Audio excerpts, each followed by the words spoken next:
ಲೋಚನ ಅಂತಕ್ಕಂಥ ರಾಕ್ಷಸ ಜಗನ್ಮಾತೆಗೆ ಎದುರಾಗ್ತಾನೆ. ಮುಂದಲೆಯ ಹಿಡಿದೆಳೆದು ಒಯ್ಯುವೆನೆಂದು ಬಂದ ತುಂಗಲೋಚನನೊಂದು ಪರದೇವತೆಯ ಹುಂಕರದಲ್ಲಿ ಭಸ್ಮಾದ.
ಸುಗ್ರೀವನಂತಕ್ಕಂಥ ದೂತ ಬಂದು ಶುಂಭರಾಜನಿಗೆ ಹೇಳ್ತಾನೆ. ಅವರು ಹೇಳಿರ್ತಕ್ಕಂತಹ ಮಾತು ಹಾಸ್ಯಾಸ್ಪದವಾಗಿದೆ.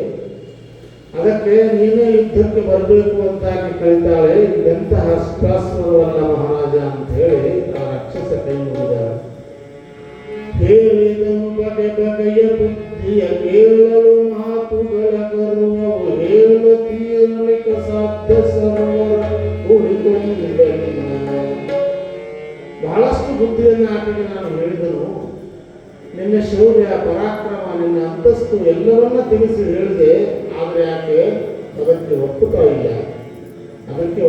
ಇಲ್ಲ. ಬಹಳಷ್ಟು ಗರ್ವವಂತನಾಗಿದ್ದಾಳೆ. ಎಲ್ಲರೂ ಕೂಡಿಕೊಂಡು ಕಾಳಗಕ್ಕೆ ಬಾ ಎಂದು ಹೇಳಿದಳು. ನೀನು ಕಾಳಗಕ್ಕನೇ ಬರಬೇಕು ಅಂತ ಹೇಳಿದ್ದಾಳೆ ಮಹಾರಾಜ ಅಂತ ಹೇಳಿದಾಗ ಆ ಶುಂಭ ಮಹಾರಾಜ ಗರ್ವಿಸಿ ನಗುತ್ತಾನೆ. ಕೇಳಿದನು ದೂತ್ವಚನ ಶುಂಭನು ತಾಳಿದನು ಬಹು ಕೋಪ ತಾನೆ. ಕಾಳಗಕ್ಕೆ ಬರಬೇಕು ಕೇಳಿದ ಮಾತು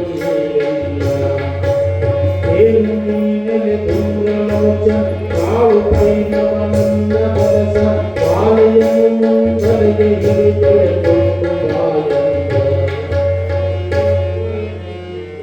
ಆ ಕೂಡಲೇ ಕೋಪಾವಿಷ್ಟನಾಗಿರ್ತಕ್ಕಂತಹ ಕೋಪಾವಿಷ್ಟನಾಗಿರ್ತಕ್ಕಂತಹ ಶುಂಭಾಸುರ ಧೂಮ್ರಲೋಚನನ್ನ ಕರೆದು ತಾಳು ಪೈನವನನ್ನ ಬಲಸ ಎಲ್ಲ ಬಲ ಸಮೇತವಾಗಿ ಸೈನ್ಯ ಸಮೇತನಾಗಿ ಆ ಹಿಮಾಲಯದ ತಪ್ಪಲಿಗೆ ಹೋಗಿ ಆ ಬಾಲೆಯನ್ನ ಹೆಣ್ಣುಮಗಳನ್ನ ಎಳೆದುಕೊಂಡು ಬಾ ಅಂತ ಹೇಳಿ ಆಜ್ಞೆಯನ್ನು ಮಾಡಿದ್ದಾರೆ. ಈ ಸರ್ವ ಲೋಕವನ್ನು ಗೆದ್ದಿರ್ತಕ್ಕಂತಹ ಶುಭಾಸುರ ನಾನು ನನ್ನನ್ನು ಯುದ್ಧಕ್ಕೆ ಕರೆದಾಳಲ್ಲ, ಎಂತಹ ಗರ್ವದ ಮಾತಿದು ಅಂತ ಕೇಳ್ತಾನೆ. ಎಷ್ಟು ಬಲಸಹಿತನಾಗಿ ಆ ಧೂಮ್ರಲೋಚನ ಹೋದ ಅಂತ ಹೇಳ್ತಾರಂದ್ರೆ 10 ಕರೋದರ ಸಹಿತಲ. ಒಬ್ಬ ಹೆಣ್ಮಗಿನ ಹೇಳ್ಕೊಂಡು ಬರಾಕ ಈ ರಾಕ್ಷಸರ ಶಿವನ ಹೆಂಗ ಅಂದ್ರೆ ಇದ್ರೊಳಗನೆ ತಿಳಿತೈತಿ. ಒಬ್ಬ ಹೆಣ್ಮಗಳನ್ನ ಹೇಳ್ಕೊಂಡ್ ಬರಾಕ ಎಷ್ಟು ಮಂದಿ ಹೋಗ್ಯಾರ ಅಂದ್ರೆ 10 ಕರ್ವವು. ಕರ್ವ ಅಂದ್ರೆ ಎಷ್ಟು? ಕರ್ವ ಅಂದ್ರೆ ಹೇಳ್ರಿ,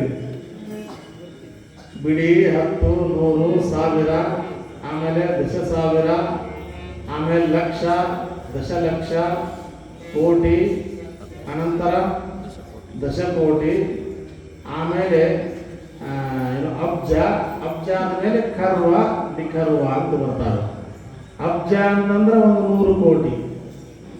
ಅಂತಹ 100 ಕೋಟಿಗಳು 100 ಕೋಟಿ ಆಗ್ಬೇಕು, ಅವಾಗ ಒಂದು ಕರ್ವ ಅಂತ ಹೇಳ್ತಾರೆ. ಒಂದು ಕರ್ವ ದೊರೆ ಸಹಿತ ಒಂದು ಕರ್ವ ದೊರೆಗಳ ಹೋಗ್ಯಾರ. ಆ ದೊರೆಗಳ ಹಿಂದೆ ಎಷ್ಟು ಮಂದಿ ಸೈನಿಕರು ಹೋಗ್ಯಾರ ಗೊತ್ತಿಲ್ಲ.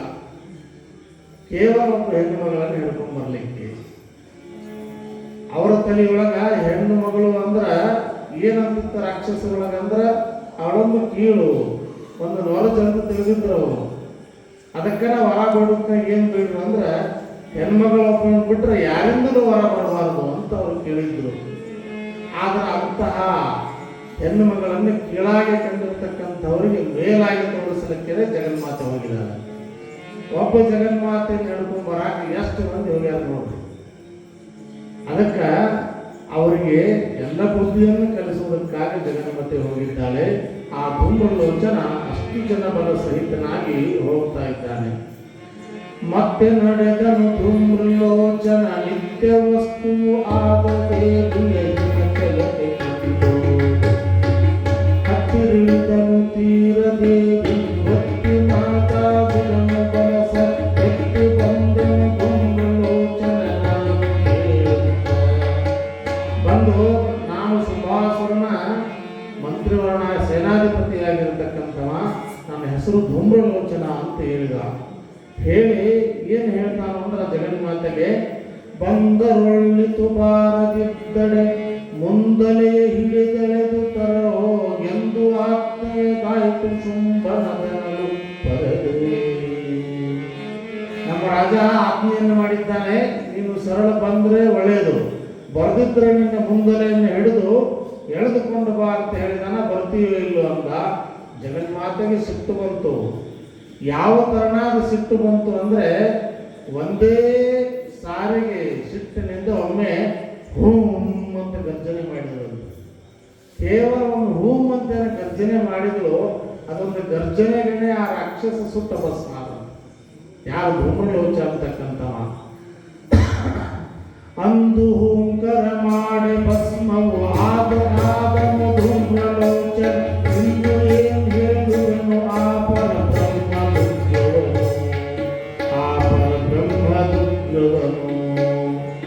ಧೂಮ್ರಲೋಚನ ಅಂತಕ್ಕಂಥವ ಒಂದೇ ಹೊಟ್ಟಕ್ಕೆ ಒಂದೇ ಓಂಕಾರಕ್ಕೆ ಭಸ್ಮ ಆಗಿ ಹೋದ.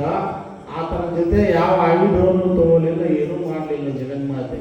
ಒಂದು ಓಂಕಾರಕ್ಕೆ ಆತ ಸುಟ್ಟು ಭಸ್ಮ ಆದ ಅಂತ ಹೇಳ್ತಾರೆ. ಹೀಗೆ ಸುಟ್ಟು ಭಸ್ಮ ಆಗಿರ್ತಕ್ಕಂತಹ ರಾಕ್ಷಸನ್ನು ನೋಡಿ ಅಲ್ಲಿರ್ತಕ್ಕಂತಹ ಎಲ್ಲ ರಾಕ್ಷಸರು ಒಂದಷ್ಟು ಜನ ಸೈನಿಕರೆಲ್ಲ ಓಡೋಡುವಾದ್ರು. ಎಲ್ಲಿಗೆ ಅಂದ್ರೆ ಶುಂಭಾಸುರನ ಹತ್ರ ಓಡುವಾದ್ರು. ಏನ ಹೆಣ್ಮಗಳು ಯುದ್ಧ ಮಾಡಲಿಲ್ಲ, ಬಿಡಲಿಲ್ಲ, ಕೇವಲ ಬರೀ ಹೋಮ್ ಬಂದಿದ್ದಕ್ಕೆ ಸುತ್ತ ಭಸ್ಮ ಆದ್ರೆ ಸಾಮಾನ್ಯ ಲೆಕ್ಕ ಹೆಣ್ಮಗಳು ಹೋಗಿದ್ರು ಅಂದು ಹೋಗಿ ಹೇಳಿದ್ರು. ಅದಕ್ಕೆ ನೋಡ್ರಿ, ಮನ್ಯಾಗ ಹೋಗೋಳು ಸಿಟ್ಟು ಬಂದಿತ್ತು ಅಂದ್ರೆ ಆ ಕಡೆಯಿಂದ ಹೊರಗಡೆಯಿಂದ ಬರ್ತಾವ್ರು ಅಪ್ಪಗಳು ಬಂದು ಅವ ಮೊದಲ ಶಾಣೆ ಇತ್ತಂದ್ರೆ ಏನ್ರಿ ಏನು ಮಾಡಾಕತ್ತೀರಿ ಮತ್ತೆ ಬರ್ತಾನ. ಒಳಗೆ ಹೆಂಗೆ ಐತಿ ಗೊತ್ತಿಲ್ಲ, ಯಾವ ಒದ್ದಾಡ್ತಾ ಗೊತ್ತಿಲ್ಲ. ಅನ್ನಕತ್ತಳು ಹೊರಗೇನೋ ಬೇರೆ ಬಂದೈತಿ ಅಂತ ತಿಳ್ಕೊತಾನ. ಏನೋ ಮಾತಾಡಿಸೋನು ಮಾಡಕತ್ತಳು, ಒಳಗೆ ಬೇರೆ ಹೊಕ್ಕೈತಿ, ಜಗದಪ್ಪ ಬಂದಾವು. ಅವ್ರಿಗೆ ಗೊತ್ತಿಲ್ಲ ಜೋಡಿ ಹೆಂಗೆ ಆಟ ಆಡ್ಬೇಕು ಅನ್ನೋದು. ಆ ಹೂಮ್ ಅನ್ನೋದ್ರಾಗ ಹೆಣ್ಮಕ್ಳ ಒಂದು ಶಕ್ತಿ ಐತಂತದ್ದು. ಆ ರೀತಿಯೊಳಗೆ ಒಂದೋ ಹುಂಕಾರಕ್ರಮ ಶಕದೋಗ್ಯಾನೆ. ಅದಕ್ಕೆ ಏನು ಅಂತಂದ್ರೆ ಆ ರಾಕ್ಷಸ ಅಂತಕ್ಕಂಥವ ಮಡಿದು ಹೋದ ನಂತರದಲ್ಲಿ ಆ ಜಗನ್ಮಾತೆ ಇರ್ತಕ್ಕಂಥವಳು ಎಲ್ಲ ಆ ಸೈನ್ಯವನ್ನು ಹೊಡೆದು ಓಡಿಸ್ತಾಳೆ.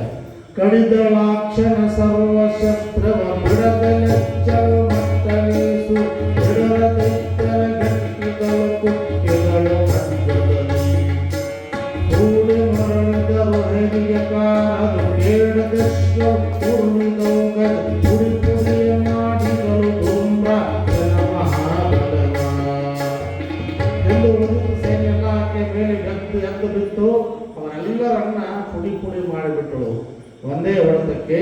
ಅವಾಗ ರಾಕ್ಷಸರೆಲ್ಲ ಓಡಿ ಹೋಗಿ ಶುಂಭಾಸುರನಿಗೆ ಹೇಳ್ತಾರೆ, ಹೀಗೆಲ್ಲ ಸೈನ್ಯವನ್ನು ನಾಶ ಮಾಡಿದ್ದಾಳೆ, ಆ ರಾಕ್ಷಸನನ್ನು ಕೇವಲ ಧೂಮ್ರಲೋಚನನ್ನು ಓಂಕಾರ ಮಾತ್ರದಿಂದ ಸಂಹಾರ ಮಾಡಿದ್ದಾಳೆ ಅಂದಾಗ ಆ ಶುಂಭಾಸುರ ಏನು ಮಾಡ್ತಾನೆ ಅಂದರೆ ಆ ಚಂಡಮುಂಡ್ರು ಅಂತಕ್ಕಂತಹ ರಾಕ್ಷಸರನ್ನು ಕರೆದು ನೀವು ಹೋಗ್ರಿ ಇನ್ಮೇಲೆ ಅಂತ ಹೇಳಿ ಆ ಚಂಡಮುಂಡರಿಗೆ ಅಪ್ಪಣೆಯನ್ನು ಕೊಡ್ತಾನೆ. ಕೊಟ್ಟನಾಗಲೇ ಅಪ್ಪನೆಯನಾದಿತ್ಯ ಚಂಡಮುಂಡರಿಗೆ ಆ ದುಷ್ಟ ಸ್ತ್ರೀಯನ ಕುಟ್ಟಿದವನ ಕಟ್ಟಿದರು ಮಡಿಯಳಿ ಬಲಸ ದುಷ್ಟ ಸಮೂಹವ ಮುಗಿಸಿದ್ದ ಗಟ್ಟಿಯಾಗಿರಿ ಎಂದು ಕೋಪದಲ್ಲಿ ಪತಿ ನುಡಿದ ಹಸುರಪತಿ ನುಡಿದ. ಅತ್ತ ದೇವಿಯು ದೈತ್ಯ ಬಲಬಹು ಹೊತ್ತು ನೋಡುತ್ತ ಸರ್ವದಿಜ ಭಕ್ತ ಪೂರಿ ಕೋಪದಲ್ಲಿ ಹೋಗಿ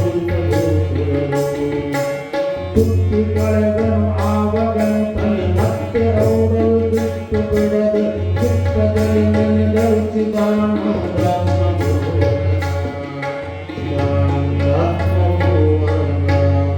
ಎಂಬಲ್ಲಿಗೆ ಶ್ರೀಮತ್ ಪರಮಹಂಸ ಪರಿವ್ರಾಜಕಾಚಾರ್ಯ ಶ್ರೀ ಚಿದಾನಂದ ಗುರುವಲ್ಲಿ ಚರಣ ಮುದ್ರೇಪ ಶ್ರೀ ಚಿದಾನಂದ ಗುರುಚಿತ ಪಾರ್ವತಿ ಮಹಾತ್ಮೆಯೋಳು ಧೂಮಲೋಚನಂ ಧೂಮನಾಮ ಏಕಾದಶೋಧ್ಯಾಯ ಸಂಪೂರ್ಣಂ ಶಿವಸಾಂಬಲೇ ನಮಃ ಪಾರ್ವತಪತೆ ಶಿವ.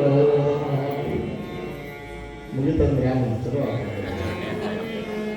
ಲಘು ಚೇಯ ನೋಡುವ ಇವತ್ತು ನಾವೇನು ಸಣ್ಣ ಬಿಡುವ ಮಂದಿಯಲ್ಲ. ಇವತ್ತ 11-12ನೇ ಅಧ್ಯಾಯವನ್ನು ಹುಡುಕೋಕೆ ಅಂದಾಗ ಆ ಕಡೆ ದಿನಕ್ಕೆ ಹೋಗಿ ಮುಟ್ತು ಸರಿಯಾಗಿ. ಅದಕ್ಕೆ ಇಲ್ಲಿ ಧೂಮ್ರಲೋಚನ ಅಂತಕ್ಕಂಥವ ನಮ್ಮೊಳಗೆ ಯಾರು ಅಂದ್ರೆ ಧೂಮ್ರ ಅಂದರೆ ಹೊಗೆ, ಧೂಮ್ರ ಅಂದರೆ ಹೊಗೆ. ಆ ಹೊಗೆಯ ಆಕಾರದೊಳಗಿದ್ದಾನ ನಮ್ಮೊಳಗೆ ಅವಗುಣ ಯಾರು ಅಂದ್ರೆ ಏನಂತ ನೋಡ್ರಿ, ಅವನ ಮನುಷ್ಯನಾಗ ದ್ವೇಷದ ಹೊಗೆ ಹೇಳಾಕತ್ತೈತಿ ಅಂತಿರ್ತಾರೆ ಕೇಳಿದ್ರು. ಹಾಗೆ ನಮ್ಮೊಳಗಿರ್ತಕ್ಕಂತಹ ದ್ವೇಷ ಅಂತಕ್ಕಂತಹ ಈ ಅವಗುಣವೇ ಈ ಧೂಮ್ರಲೋಚನ ಅಂತಕ್ಕಂಥವ. ಈ ದ್ವೇಷ ಅನ್ನೋದು ಎಲ್ಲಿ ಬರ್ತೈತಿ ಅಂದರೆ ದ್ವೇಷ ಸಮಾನ ಪುರುಷ. ದ್ವೇಷ ಇಬ್ಬರು ಸಮಬಲರಾಗಿರ್ತಕ್ಕಂಥ ವ್ಯಕ್ತಿಗಳ ಮಧ್ಯದಲ್ಲಿ ಬರ್ತದೆ. ಈ ದ್ವೇಷ ಅಂತಕ್ಕಂಥದ್ದು ನಾವು ಈ ಅಧ್ಯಾತ್ಮದಲ್ಲಿ ಮೇಲ್ಗಡೆ ಮೇಲ್ಸ್ಥಾನಕ್ಕೆ ಹೋದ ಮೇಲೂ ಹೋಗಿರಂಗಿಲ್ಲ. ಒಂದಿಷ್ಟಿಷ್ಟು ಇರೋದಕ್ಕೆ ಒಂದಿಬ್ಬರು ಕೂಡ ತಪಸ್ಸು ಮಾಡಕತ್ತಿದ್ರಂದ್ರೆ ಅವನಕ್ಕಿಂತ ನಾ ಹೆಚ್ಚು ಮಾಡಬೇಕು, ನನಗಿಂತ ಅವನು ಹೆಚ್ಚು ಮಾಡಬೇಕು, ಅವನಿಂದ ಹೆಚ್ಚು ಮಾಡಕತ್ರ ಇವು ಹೊಚ್ಚಕ್ಕಿಟ್ಟ ಭಾಳ ಸಣ್ಣಗೆ ಶುರು ಆಗ್ತೈತಿ. ಹೇಗೆ ಈ ದ್ವೇಷ ಅನ್ನುವಂತಹದ್ದು ಜ್ಞಾನ ಮಾರ್ಗಕ್ಕೆ ಹೋದ ಮೇಲೇನು ಅದು ನಮಗೆ ಬಾಧೆಯನ್ನು ಮಾಡುತ್ತದೆ. ಇವು ಏನು ಅಂದ್ರೆ ಸೂಕ್ಷ್ಮ ಅವಗುಣಗಳಂತಕ್ಕಂಥವು ಇವು ಬಹಳ ಡೇಂಜರ್, ಭಾಳ ಡೇಂಜರ್. ಇವು ಒಂದಿಟ್ಟು ದೊಡ್ಡ ಹೋದವ್ರೆ ಅವು ಪಾಠ. ಯಾಕಂದ್ರೆ ಈ ಜ್ಞಾನ ಮಾರ್ಗಕ್ಕೆ ಹೋದ ಮೇಲೆ ಇವು ಗಂಟು ಬಿದ್ದು ಅಂದ್ರೆ ನಮ್ಮನ್ನ ಪಾತಾಳ ಕೆಡುತ್ತಾ ಹೋದು. ಹೆಂಗ ಅಂತಂದ್ರೆ ಮೊದಲಿಗೆ ಕರ್ಮ ಉಪಾಸನೆಯಲ್ಲಿದ್ದಾಗ ಕರ್ಮಕಾಂಡದಾಗಿದ್ದಾಗ ಒಂದಿಷ್ಟ ಎತ್ತರದಾಗಿರ್ತೀವಿ. ಆಮೇಲೆ ಉಪಾಸನಾ ಮಾರ್ಗಕ್ಕೆ ಒಂದಿಷ್ಟು ನಾವು ಹೋಗಿರ್ತೀವಿ. ಜ್ಞಾನ ಮಾರ್ಗಕ್ಕೆ ಹೋದ್ಮೇಲೆ ಪೂರ ತುದಿಗೆ ಹೋಗಿ ಕೈ ಜಾರಿ ಬಿದ್ದಂಗೆ ಆಕೈತಿ. ಮ್ಯಾಲ ತುದಿಗೆ ಹೋಗಿ ಬಿದ್ದಾವ ಪಟ್ಟ ಹಚ್ಚತ್ತೈತ್ರು, ಇಲ್ಲೇ ಬಡ್ಡ್ಯಾಗಿಂದ ಬಿದ್ದಾವ ಬಡ್ಡೆ ಹತ್ತದ್ರು, ತುದಿಗೆ ಹೋಗಿ ಬಿದ್ದಾವ ಹೆಚ್ಚು ಪಟ್ಟ ಹತ್ತೈತಿ. ಹಾಗೆ ಈ ಜ್ಞಾನ ಮಾರ್ಗಕ್ಕೆ ಹೋದವ್ರಿಗೆ ಏನಾದ್ರು ಈ ಸೂಕ್ಷ್ಮ ಅವಗುಣ ಬಂದು ಅಂದ್ರೆ ದೊಡ್ಡ ಹೊಡೆತ ಕೊಡ್ತಾವೆ. ಸೂಕ್ಷ್ಮ ಅವಗುಣ ದೊಡ್ಡ ಬಾಂಬ ಕೆಲಸ ಮಾಡಂಗಿಲ್ರಿ, ಆ ಅಣುಬಾಂಬ್ ದೊಡ್ಡ ಕೆಲಸ ಮಾಡೋದು ನೋಡಿ.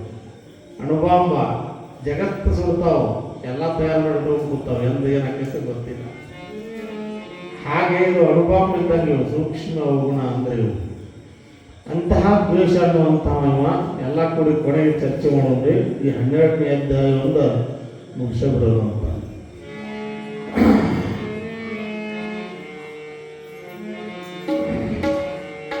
ಗಂಡುಗಲಿ ಹೈಮವತೆ ಬಹು ದಂಡ ಚಂಡ ಮುಂಡರೆಂಬರ ಖಂಡಿಸಿಯ ಚಾಮುಂಡಿ ಎನಿಸಿಕೊಂಡಳ ದೇವಿ.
ಹೀಗೆ ಆ ಚಂಡಮುಂಡ್ರು ಅಂತಕ್ಕಂಥವರು ಜಗನ್ಮಾತೆಯ ಜೊತೆ ಯುದ್ಧ ಮಾಡಲಿಕ್ಕೆ ಬಂದರು. ಆ ಅರಸನ ಅರ್ಪಣೆಯನ್ನು ಪಡೆದುಕೊಂಡು ಅವರು ಬರ್ತಾ ಇರತಕ್ಕಂತಹದ್ದನ್ನು ಹಿಮಾಲಯದ ತುತ್ತ ತುದಿಯ ಮೇಲೆ ಕುಳಿತು ಜಗನ್ಮಾತೆ ವೀಕ್ಷಣೆಯನ್ನು ಮಾಡ್ತಾಳೆ. ವೀಕ್ಷಣೆಯನ್ನು ಮಾಡಿ ಮತ್ತೆ ಅನೇಕ ಸರ್ವಕ್ಷೋಣಿಗಳ ಸಹಿತವಾಗಿ ಆ ಚಂಡಮುಂಡ್ರು ಅಂತಕ್ಕಂಥವರು ಬರ್ತಾ ಇದ್ದಾರೆ. ಆ ಬರ್ತಾ ಇರ್ತಕ್ಕಂತಹ ರಾಕ್ಷಸರನ್ನು ನೋಡಿ ಜಗನ್ಮಾತೆಯ ಕೋಪ ಅನ್ನುವಂತಹದ್ದು ಹೇಗಾಯ್ತು ಅಂದ್ರೆ ಅತಿ ಕೋಪ ಅಂತಕ್ಕಂತಹದ್ದು ಅವಳು ತಾಳ್ತಾಳೆ. ಕೋಪ ಅತಿ ಹೆಚ್ಚಾದಾಗ ಏನಾಗ್ತದೆ ಅಂದ್ರೆ ಮುಖ ಕೆಂಪಗೆ ಆಗ್ತದೆ, ವರ್ಣ ಬದಲಿ ಆಗ್ತದೆ. ಸಿಟ್ಟು ಜಾಸ್ತಿ ಆತಂದ್ರೆ ನಮ್ಮ ಮೂತಿ ಕೆಂಪಗಿದ್ದವ ಕೆಂಪಗೆ ಆಗ್ತೈತಿ, ಕರ್ರಗಿದ್ದವ್ರು ಜಾಸ್ತಿ ಕರ್ರಗೆ ಆಗ್ತೈತಿ.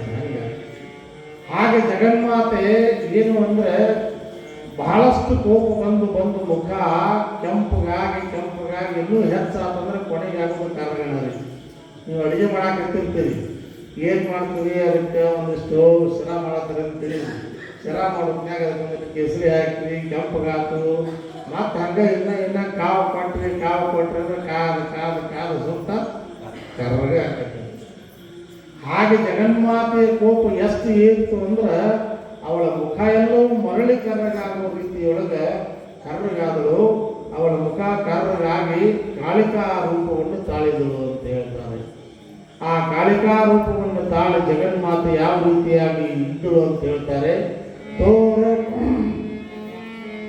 ದೇಹಮಸಿ ವರ್ಣ ಪರಿಯ ತೋರಲಿಕೆ ಗಂಟಿಕ್ಕಲಿಕೆ ಉಬ್ಬುಗಳು ರೂಪವು ಗೋರದೆ ಕುಣಿಯ ಭೂಪಣಿ.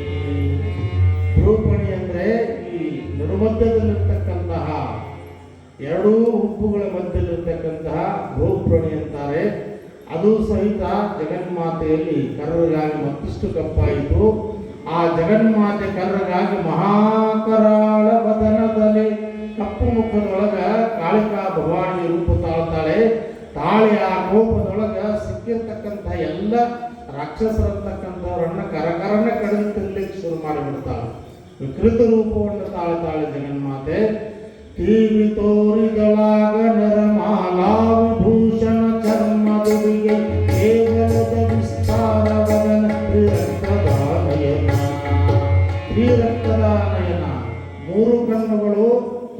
ಬೆಳ್ಳಗಾಗಿದ್ದಾವೆ, ಮುಖ ಕಪ್ಪಾಗಿದೆ. ಹೀಗೆ ಆ ಜಗನ್ಮಾತೆ ತೀವಿ ಬಾಯೊಳಗಿಡುತ್ತ ಮಾಂಸವ ಅವರನ್ನು ಕೊಂದು ಮಾಂಸವನ್ನು ಕರಕರನೆ ಕಡಿತಾಳೆ, ಕೊರಳವನ್ನು ಮಾಲೆಯನ್ನಾಗಿ ಮಾಡಿ ಹಾಕುತ್ತಾಳೆ. ಹೀಗೆ ಜಗನ್ಮಾತೆ ಕೈಯಲ್ಲಿ ಅನೇಕ ಆಯುಧ ಹಿಡಿದು ಎಲ್ಲ ರಾಕ್ಷಸರನ್ನು ತಿಂತ ಸಿಟ್ಟಿನಿಂದ ಭರದಲ್ಲಿ ಬರ್ತಾಳೆ ಜಗನ್ಮಾತೆ. ಬಂದು ಎಲ್ಲ ರಾಕ್ಷಸರ ಜೊತೆ ಯುದ್ಧವನ್ನು ಮಾಡ್ತಾರೆ. ಯುದ್ಧವನ್ನು ಮಾಡಿ ಮುಂದೆ ಚಂಡಮುಂಡರು ಅಂತಕ್ಕಂಥವರು ಜಗನ್ಮಾತೆಯ ಮೇಲೆ ಯುದ್ಧವನ್ನು ಸಾರ್ತಾರೆ. ನಂದಿಕೆ ಕಟ್ವಾಂಗದಲ್ಲಿ ಹೊಯ್ದಂತ ಬಾಯೊಳಗಿಡುತ್ತಲ ಸುರರ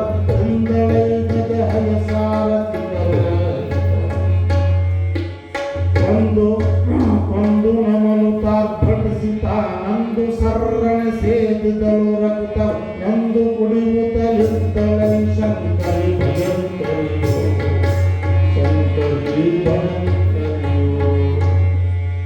ಜಗನ್ಮಾತೆ ಅಂತಕ್ಕಂಥವಳು ಆ ರಕ್ತವನ್ನು ಸರ್ರಣೆ ಹೀರುತ್ತಾಳೆ. ಆ ನಂತರ ಕೊರಳ ಮಾಲೆಗಳನ್ನು ಮಾಡಿ ಹಾಕೊಳ್ತಾ ಇದ್ದಾಳೆ. ಹೀಗೆ ವಿಕೃತ ರೂಪವನ್ನು ತಾಳಿ ಜಗನ್ಮಾತೆ ಆ ರಾಕ್ಷಸರ ಮೇಲೆ ಏರೇರಿ ಬಂದಳು. ಎಲ್ಲ ಪದವನ್ನು ಎಂಟು ಜನಲಿಗೆ ಬಲ್ಲಿದನು ಮಹಾಚಂಡ ಕಂಡೆ ಬಲ್ಲಿಸಲಿಕ ಶಕ್ಯವನ ಕೋಪಡೋಪವನು ಎಲ್ಲ ಮೀರಿಸಿ ಭೀಮ ಮೃಗದಲ್ಲಿ ಚನ್ನ ಬರೆಯುತ್ತ ಕುಡಿಯೋ ಮಹಸ ಅಲ್ಲಿ ಮುಗಿದ ಕಾಳಿಯನು ಕಾಣ್ಬಾರದಂತೆಂದ. ಆ ಮಹಾಚಂಡ ಅಂತಕ್ಕಂಥವ ಇವಳ ಅಬ್ಬಟವನ್ನು ನೋಡಿ ಎಲ್ಲ ಬಾಣಗಳಿಂದ ಜಗನ್ಮಾತೆ ಕಾಣದ ರೀತಿಯೊಳಗೆ ಬಾಣಗಳಿಂದ ಚಲ್ಲವರಿಗೆ ಬಾಣಗಳನ್ನು ಬಿಡ್ತಾನೆ. ಆ ಬಾಣವನ್ನು ಬಿಟ್ಟಾಗ ಮುಂಡು ಮುಸುಕಿದ ನೊಂದ ಕಡೆಯಲ್ಲಿ ಚಂಡಗಲಿಯುತ ಕೊಂದು ಕಡೆಯಲ್ಲಿ ಚಂಡನಂದದಿ ಉದುರಿದವು ಶರಕಾಲಿಶರನೆ ಕೊಂಡಳ ಕಡ್ಗವನು ತಿಳಿದಿಸಿ ಚಂಡನ ಚಂಡಿಕೆಯ ಹಿಡಿದು ಖಂಡಿಸಿದಳ ತಲೆಯ ದೇಹ ತಿಂದಳೈ ಗಾಳಿ.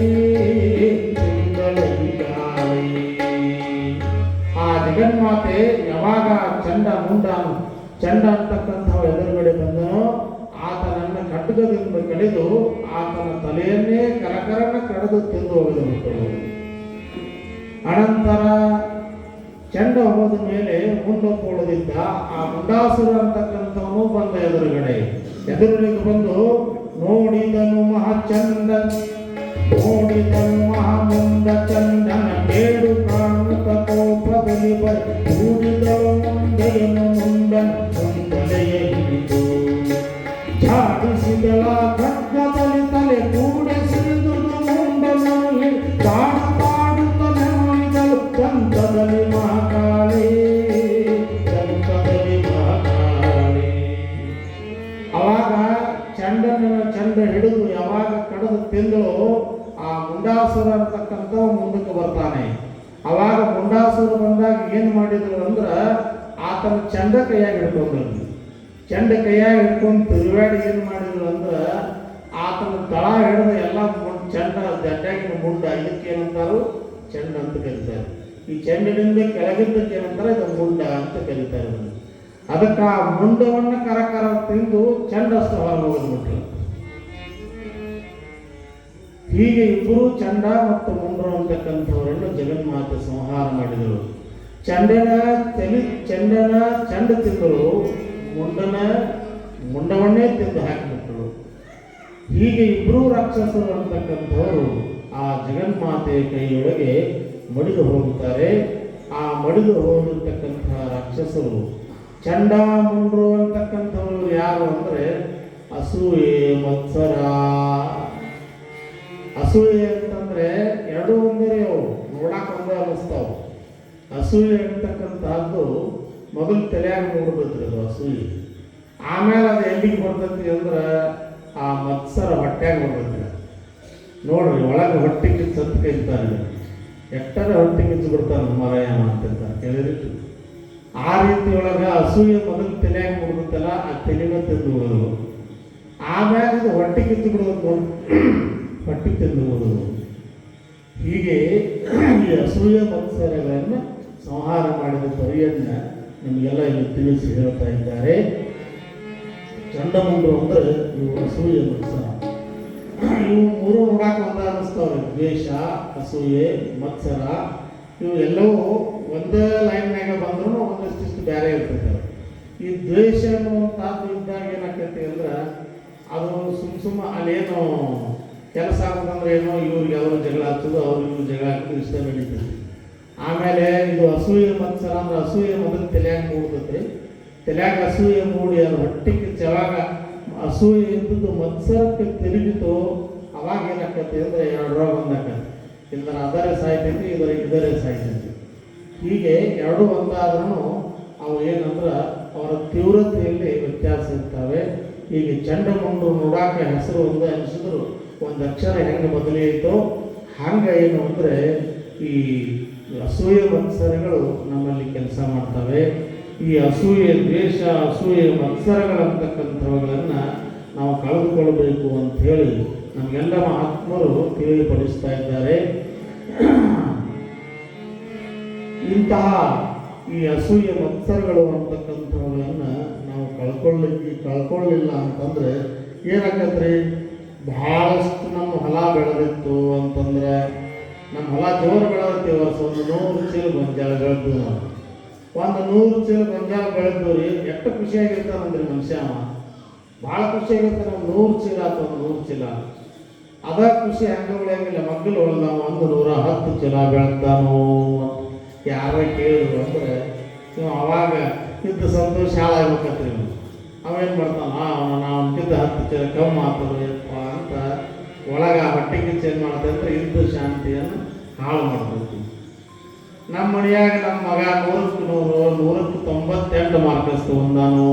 ದೊಡ್ಡ ಖುಷಿ. ಎಲ್ಲರಿಗೂ ಪೀಡೆ ಹಂಚಿರ್ತಾನೋ. ಆ ಮಕ್ಕಳ ಮನೆಯವ್ರ ಹುಡುಗಿ ಈ ಹುಡುಗ 98 ಮಾಡಿರ್ತಾನೋ, ಹುಡುಗಿ 99 ಮಾಡ್ತಾಳಾಕಿ ಪರ್ಸೆಂಟೇಜ್.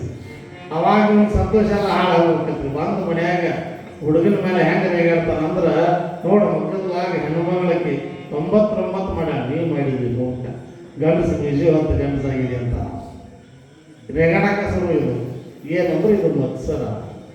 ಈ ಮತ್ಸರ ನಮ್ಮನ್ನು ಏನು ಮಾಡ್ತೈತೆ ಅಂದರೆ ಇದ್ದ ಶಾಂತಿಯನ್ನು ಹಾಳು ಮಾಡುವುದೇ ಈ ಮತ್ಸರದ ಕೆಲಸ. ಅದಕ್ಕೆ ನಾವು ಮತ್ಸರಕ್ಕೆ ಒಳಗಾಗಬಾರ್ದು ಅಂತ ಹೇಳ್ತಾರೆ. ಇವು ಮತ್ಸರಗಳಿರ್ತಕ್ಕಂಥವು ಎಲ್ಲಿ ಅಂದರೆ ನಾವು ಈ ಜ್ಞಾನ ಮಾರ್ಗಕ್ಕೆ ಬಂದ ಮೇಲೆ ಶುರು ಆಗ್ತಾವೆ. ಒಬ್ಬರು ನೋಡ್ರೆ ಒಬ್ಬರು ಸಹನ ಆಗಂಗಿಲ್ಲ. ಯಾರೋ ಕೇಳಿದ್ರು ಮೇಲಿನ ಮೇಲೆ ಕೇಳಿರ್ತೀರಿ, ಇಬ್ಬರು ಕೂಡ ತಪಸ್ಸಿಗೆ ಕುಂತಲ್ಲಿ ಏನಾದ್ರಿ ಅವರು ಹೋಗಿ ತಪಸ್ಸು ಕುಂತ ನಾವು ಆ ಗಿಡಕ್ಕೊಬ್ಬ ಕುಂತ ಈ ಗಿಡಕ್ಕೊಬ್ಬ ಕುಂತ ಮೇಲೆ ಭಗವಂತ ಪ್ರತ್ಯಕ್ಷ ಆಗಿ ಏನಂದ ಅಂತಂದ್ರೆ ತಥಾಸ್ತು ಏನು ಬೇಕು ಅಂದ್ರೆ ಅವಾಗ ಅವೇನಂದ ಆಚೆ ಕಡೆ ಅವೇನು ಹೋಗಿದ್ದೀವಿ ಅಲ್ಲಿ ಹೋಗಿದ್ದು ಮೊದಲು ಇಲ್ಲಿ ಬಂದೀವಿ ಅಂತ ಭಗವಂತಂದ ಇಲ್ಲಪ್ಪ ಮೊದಲು ನಿನ್ನ ಕಡೆನೇ ಬಂದನು ಅಂತ. ಅವಾಗ ಅವ ಹೇಳ್ತಾನೋ ಮೊದಲು ಅಲ್ಲಿ ಹೋಗುವಂತ ಅವ ಏನು ಬೇಡ್ಕೋತಾನ ನೋಡು ಅದ್ರ ಯಾವ ಡ್ರಗ್ ನನಗೆ ಕೊಡು ಅಂತ. ಅವ ಏನು ಬೇಡ್ಕೋತಾನ ನೋಡು ಅದ್ರ ಯಾವ ಡ್ರಗ್ ನನಗೆ ಕೊಡ್ಬೇಕಂದ. ಯಾವ ಡ್ರಗ್ ಕೊಡಬೇಕು ಅಂತ ಕೇಳಿದ ಇವ್ ತನಗೇನು ಬೇಕಂತ ಕೇಳಬೇಕಲ್ಲ. ಅವಾಗ ಭಗವಂತ ಪಾಪ ಏನು ಮಾಡಿದ, ಇಲ್ಲಿ ಬಿಟ್ಟು ಅಲ್ಲಿಗೆ ಹೋದ್ಮೇಲೆ ನಾವು ಅಂದ ಮೊದಲು ಇಲ್ಲಿ ಬಂದಿದ್ದೆವೋ ಭಗವಂತ ಅಲ್ಲಿಗೆ ಬಂದೆಯೋ ಅಂದ. ಇಲ್ಲಪ್ಪ ಅಲ್ಲಿ ಹೋಗೇ ಇಲ್ಲಿ ಬಂದನು. ಹಂಗಾದ್ರೆ ನಾವು ಏನು ಬೇಡ್ಕೊಂಡ ಅವಂದ ನಿಮ್ಗೆ ಏನು ಕೊಡ್ತಾನೆ ಅದ್ರ ಯಾಕೆ ನನಗೆ ಕೊಡ್ಬೇಕಲ್ಲ. ಇವು ಹೊಟ್ಟೆ ಹಾಕಿದ್ ಶುರುವಾತ್ ನೋಡ್ರಿ. ನಾ ಇವತ್ತು ಒಂದು ಹೊಲ ಬೇಕಂದ್ರೆ ನಮ್ಗೆ 2 ಹೊಲ ಸಿಗ್ತಾವು. ನಾ ಇವತ್ತು ಒಂದು ರಾಜ್ಯನ ಕೇಳಿದ್ರೆ ನಮ್ಗೆ 2 ರಾಜ್ಯ ಸಿಗ್ತಾವು. ಹೆಂಗೆ ಮಾಡೋದು? ಅವಂದ ಹೆಂಗೆ ಮಾಡಬೇಕು ಅಂತ ವಿಚಾರ ಮಾಡಿದ. ಹೊಟ್ಟೆ ಇರು 2 ಅದಾವ ಕಣ್ಣು ನಾವು 2 ಕಣ್ಣು ಅದಾವು. ಅದರೊಳಗೆ 2 ಕಣ್ಣೊಳಗೆ ನಂದು ಒಂದು ಕಣ್ಣು ಹೋಗಲಿ ಹಂಗಂದ್ರೆ ಅವ್ನು 2 ಕಣ್ಣು ಹಾಕ್ತಾವ. ಹಿಂಗೆ ವಿಚಾರ ಮಾಡ್ತಿದ್ದೀರ ಯಾಕೆ ನೋಡ್ರಿ. ಮತ್ಸರ 10-12 ವರ್ಷಕ್ಕಂತೂ ತಪಸ್ಸು ಮಾಡಿದ್ದು ಎಲ್ಲಿಗೆ ಬಂತು ಅಂದ್ರೆ ಅವಂದ ಹೇ ಭಗವಂತ ನನ್ನೊಂದು ಕಣ್ಣು ಹೋಗಲಿ ಅಂತವ.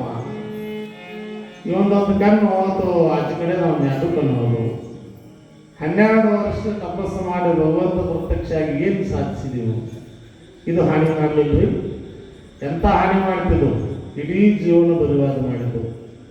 ಭಗವಂತ ಪ್ರತ್ಯಕ್ಷ ಆದಾಗ ಏನು ಕೇಳಬೇಕನ್ನೋದನ್ನು ಕೇಳಬಿಡ್ಲಿಲ್ಲ. ಇದು ಮತ್ಸರ. ನಾವು ಅವಗುಣ ಕಳ್ಕೊಳ್ಳಿಲ್ಲ ಅಂದ್ರೆ ಇದು ಕೊನೆ ಕಾಲದೊಳಗೆ ಬಂದ ಈ ರೀತಿಯಾಗಿರ್ತಕ್ಕಂತಹ ಹಾನಿಯನ್ನು ಉಂಟು ಮಾಡ್ತದೆ.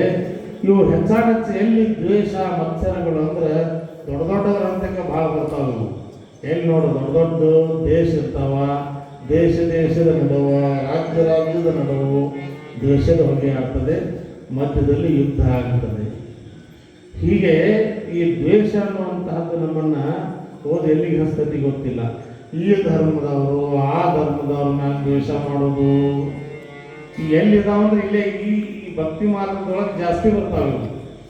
ಆ ಉಳಕಿದ್ದು ಎಲ್ಲ ಏನಿದಾವ ನೋಡ್ರಿ, ಲೋಭ, ಆ ನಂತರ ಕಾಮ, ಇವೆಲ್ಲ ಏನಂದ್ರೆ ಈ ಸಂಸಾರಿಕರೊಳಗೆ ಈ ಕಡೆ ಓಡಾಡ್ತಿರ್ತಾವೆ. ಇವೆಲ್ಲ ಲೋಭನೂ ಕಳ್ಕೊಂಡಿವು, ಕಾಮನ್ನು ಕಳ್ಕೊಂಡಿವು, ಎಲ್ಲ ಕಳ್ಕೊಂಡು ದಂಡಿಗೆ ಬಂದೀವಪ್ಪ ಅಂದ್ರೆ ಅವಾಗ ಏನಾಗ್ತೈತಿ ಅಂದ್ರೆ ಈ ಮತ್ಸರ ಅನ್ನುವಂಥದ್ದು ಬಂದು ನಮಗೆ ಹಾನಿಯನ್ನು ಉಂಟು ಮಾಡ್ತವೆ. ಕೊನೆಗಳಿಗೆಯೊಳಗೆ ಭಕ್ತಿ ಮಾರ್ಗದೊಳಗೆ ಬಂದು ಹಾನಿ ಉಂಟು ಮಾಡ್ತಾವೆ. ಅದು ಒಳಿತಲ್ಲ ಅಂತ ಹೇಳ್ತಾರೆ ಮಹಾತ್ಮರು. ಆ ರೀತಿಯೊಳಗೆ ಅದಕ್ಕೆ ನಾವೇನಾದರೂ ಬಲಿಯಾದೆವು ಅಂತಂದ್ರೆ ಸಣ್ಣ ಹಾನಿ ಆಗೋದಿಲ್ಲ, ದೊಡ್ಡ ಹಾನಿ ಆಗ್ತದೆ ನಮಗೆಲ್ಲ. ಆ ದೊಡ್ಡ ಹಾನಿಯನ್ನು ತಪ್ಪಿಸ್ಕೋಬೇಕು ಅಂದ್ರೆ ಅದರಿಂದ ನಾವೆಲ್ಲ ವಿಮುಖರಾಗಬೇಕು. ಏನಾಗ್ತೈತಿ ಅಂತಂದ್ರೆ ಒಂದು ಧರ್ಮ ಏನು ಇರುವುದು, ಒಂದು ಧರ್ಮ ಇರ್ತೈತಿ, ಅದರೊಳಗೆಲ್ಲ ಮತ್ತೊಂದು ಧರ್ಮ ಮುಟ್ಟಿಕೊಂಡು ಅವ್ರ ಮೇಲೆ ಇವ್ರು ಇರಿಸೆ ಮಾಡ್ತಾರೆ, ಇವ್ರ ಮೇಲೆ ಇವ್ರು ಅರಿಸೆ ಮಾಡ್ತಾರೆ. ಹೆಂಗಂದ್ರೆ ನೋಡಿರಲ್ಲಿ ಹೆಂಗೆ ನಡೆದೈತಿ, ಆ ಸ್ವಾಮಿಗಳು ನೋಡ್ರಿ ಇವ್ರಿಗೆ ಹೊಂದಿಕ್ಕಿಲ್ಲ, ಇವ್ರು ನೋಡ್ರಿ ಅವ್ರಿಗೆ ಹೊಂದಿಕ್ಕಿಲ್ಲ. ಅವು ಹೆಂಗೆ ಮಾಡ್ತಾವ ಅಂದ್ರೆ ಒಂದು ನೋಡಿ ಆಚೆ ಕಡೆ ಮೂಲೆಗಿಂದು ಒಣಗಿಂದ ಯಾವ ಹೋಗು ಮಾಡಿದ್ರೆ ಈಚೆ ಕಡೆ ಹೊಡೆಯೋದು ಯಾವ ಹೋಗು ಮಾಡಿ ಏನಾಗೈತೆ ನೋಡ್ರಿ. ಪಾಪ ಲಿಂಗಾಯತ್ ಬರ್ಸಂತಾನೋ, ವೀರ ಸೇವೆ ಬರ್ಸಂತಾನೋ, ಸ್ವಾಮಿಗಳು ಕುಡಿಯೋರು ಒಬ್ಬರು ಮಾತಾಡಕ್ಕಿಲ್ಲ.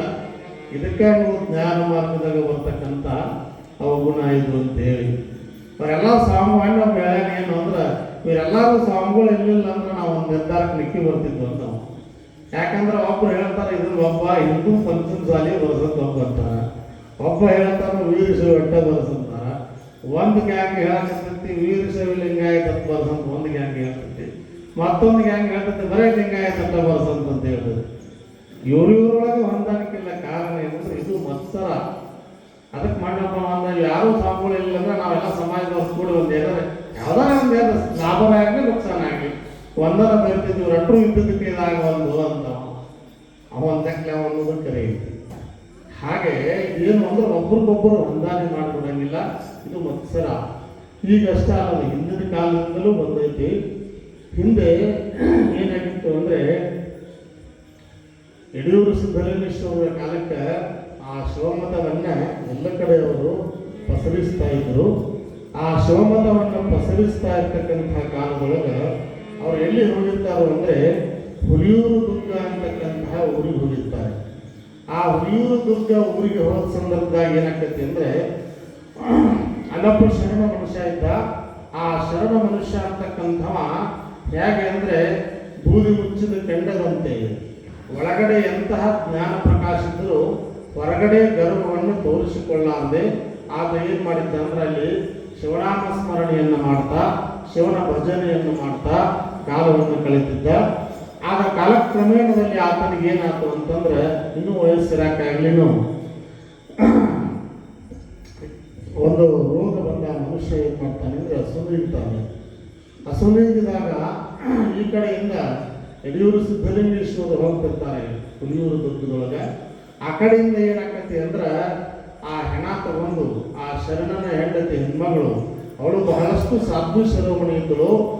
ಆ ವಿಭೂತಿ ಬೇಳೆಯನ್ನು ಕೊಟ್ಟು ಎಲ್ಲ ಗುರು ಹಿರಿಯರನ್ನು ಕರೆದುಕೊಂಡು ಆತನಿಗೆ ಭಸ್ಮವನ್ನು ಧಾರಣೆ ಮಾಡಿ ಅವಳು ಆ ಭಗವಂತನ ನಾಮಸ್ಮರಣೆಯನ್ನು ಮಾಡ್ತಾ ಬರ್ತಿದ್ರು. ಆ ಕಡೆಯಿಂದ ಶರಣರ ಮಹಿಮೆಯನ್ನು ಮರಣ ಕಾಲದಲ್ಲಿ ನೋಡುವಂತಾರೆ. ಆ ಕಡೆಯಿಂದ ಶಿವನಾಮ ಸ್ಮರಣೆಯನ್ನು ಮಾಡ್ತಾ ಬರ್ತೀವಿ. ನಾವು ನಿಮ್ಮಂಗ ತಗೊಂತ ಬರ್ತಿರಂಗಿಲ್ಲ. ನಾವೆಲ್ಲ ಹೆಂಗೆ ನೋಡ್ರಿ ನಾಟಕೀಯವಾಗಿರ್ತಕ್ಕಂತಹ ಪ್ರೇಮ ತೋರಿಸ್ತಿರ್ತೀವಿ ನಾವು ಸಂತೆದಾಗ. ಎಲ್ಲಿ ಹೋದು ನನ್ನ ಗುಡ್ಡ ಶುರು ಮಾಡ್ತಾರಲ್ಲ ಅವರು,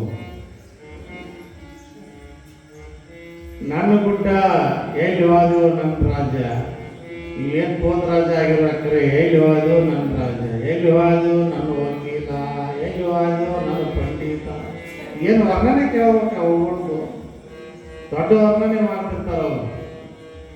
ಆ ವರ್ಣನೆ ನೋಡಿದ್ರೆ ಹೆಂಗೆ ಅಂತಂದ್ರೆ ಅದರೊಳಗನೆ ಹೆಂಗೆ ಅಂತಂದ್ರೆ ಇದ್ದಿದ್ದೆಲ್ಲ ಅದ್ರಾಗ ಹಾಡೋದ್ರಿ ಮತ್ತು ಹಿಂದಿದ್ದ ಹಿಸ್ಟ್ರಿನೂ ಅದ್ರಾಗ ಹಾಡೋದು. ಒಬ್ಬ ಹೆಣ್ಮಗಳು ಏನಂದ್ರೆ ಬಲಗಿಲ್ಯಾನ್ ಬಲಗಿಲ್ಯಾಂಗಿದ್ದು ಬಾವಲಿನ ಭಾವಾನ ಸವದತ್ತಿ ಮೊಮ್ಮಕ್ಕ ಕೊಡ್ತಾರೆ ಅಂದಿದ್ದೆಲ್ಲೋ ನನ್ನ ರಾಜ. ಆ ಹೆಣ್ಮಕ್ಳ ಮ್ಯಾಲ ಭಾಳ ಪ್ರೀತ್ರಿ, ಹೆಣ್ಮಕ್ಳ ಮಕ್ಕಳ ಮೇಲೆ. ಅದಕ್ಕೆ ಭಾವನ ಸವದತ್ತಿಗೆ ಮಗಳನ್ನ ಕೊಟ್ಟಾಳ್ರಿ. ಆ ಮೊಮ್ಮಕ್ಕ ಬಾವಲಿ ಕೊಡ್ತೀನಿ ಅಂದಿದ್ದೆಲ್ಲೋ ಅಂತ ಆಡ್ತಾಳಾಕಿ. ಬಾವಲಿ ಕೊಡ್ತೀನಿ ಅಂದಿದ್ದೆಲ್ಲೋ ಅಂತ ಹಾಡ್ಬೇಕಾದ್ರೆ ಅವರೆಲ್ಲರೂ ಏನು ಮಾಡ್ಬೇಕ್ರಿ, ಯಾಕೆ ಹಾಡಾಕತ್ತಿಲ್ಲ ಅಂದ್ರೆ ಅದು ಬರ್ದಾಗಿತ್ತು ಬಾವಲಿ ಬರ್ದಾಗಿತ್ತು. ತೆಳಗೆ ಇಂಗ್ಲೀಷ್ಗೂ ಗೊತ್ತರು ಕುಣಿಯಾಗ ಅದನ್ನು. ಅವ್ರೇನಂದ್ರು ಏನು ಭಾಳ ದೊಡ್ಡದ ಮನುಷ್ಯ ಎಲ್ಲ ಬಿಡ್ರಿ ಹೇಳ್ತಾರೆ ಅವರು. ಬಿಡ್ರಿ ಅಂದ್ಮೇಲೆ ಸುರು ಆತ್ ನೋಡ್ಲಿ ಒಂದು ಏನು ಬಲಗಿಲಿನ ಬಾವಲಿನ ಭಾವನ ಸವದತ್ತಿ ಮೊಮ್ಮಕ್ಕ ಕೊಡ್ತಾನೆ ಎಂದಿದ್ದೆಲ್ಲೋ ನನ್ನ ದೇವರ ನಾಕತ್ತರು. ಅವ್ರು ಹಿರಿಯರಂದ್ರು ಈಕೇನು ಹಂಗೆ ಬಿಡುವಂಗೆ ತಮ್ಮ ಕಿವಿ ಹರ್ತವರಿ ಅದನ್ನಂತ ಎಷ್ಟು ಗಳಿಸಿದ ಕರೆ ಕಿವಿ ಹರ್ತವಂದ್ರು ಕಪ್ಪನ ಗುಡಿ ಒಟ್ಟಿದ್ರಿ. ಉಡ್ಯಾಗ ಹೊಂದ್ಕೊಂಡು ರೈಟರ್ ಮತ್ತೆ ಹಂಗ ಇಲ್ಲಿ ಆ ಸದ್ದಿ ಶಿರೋಮಣಿಯದು ನಾಟಕೇ ಇದ್ದಿಲ್ರಿ. ಆಕೆ ಯಾವ್ದು ಅಳಾಕನೂ ಹತ್ತಿರಕ್ಕಿಲ್ಲ.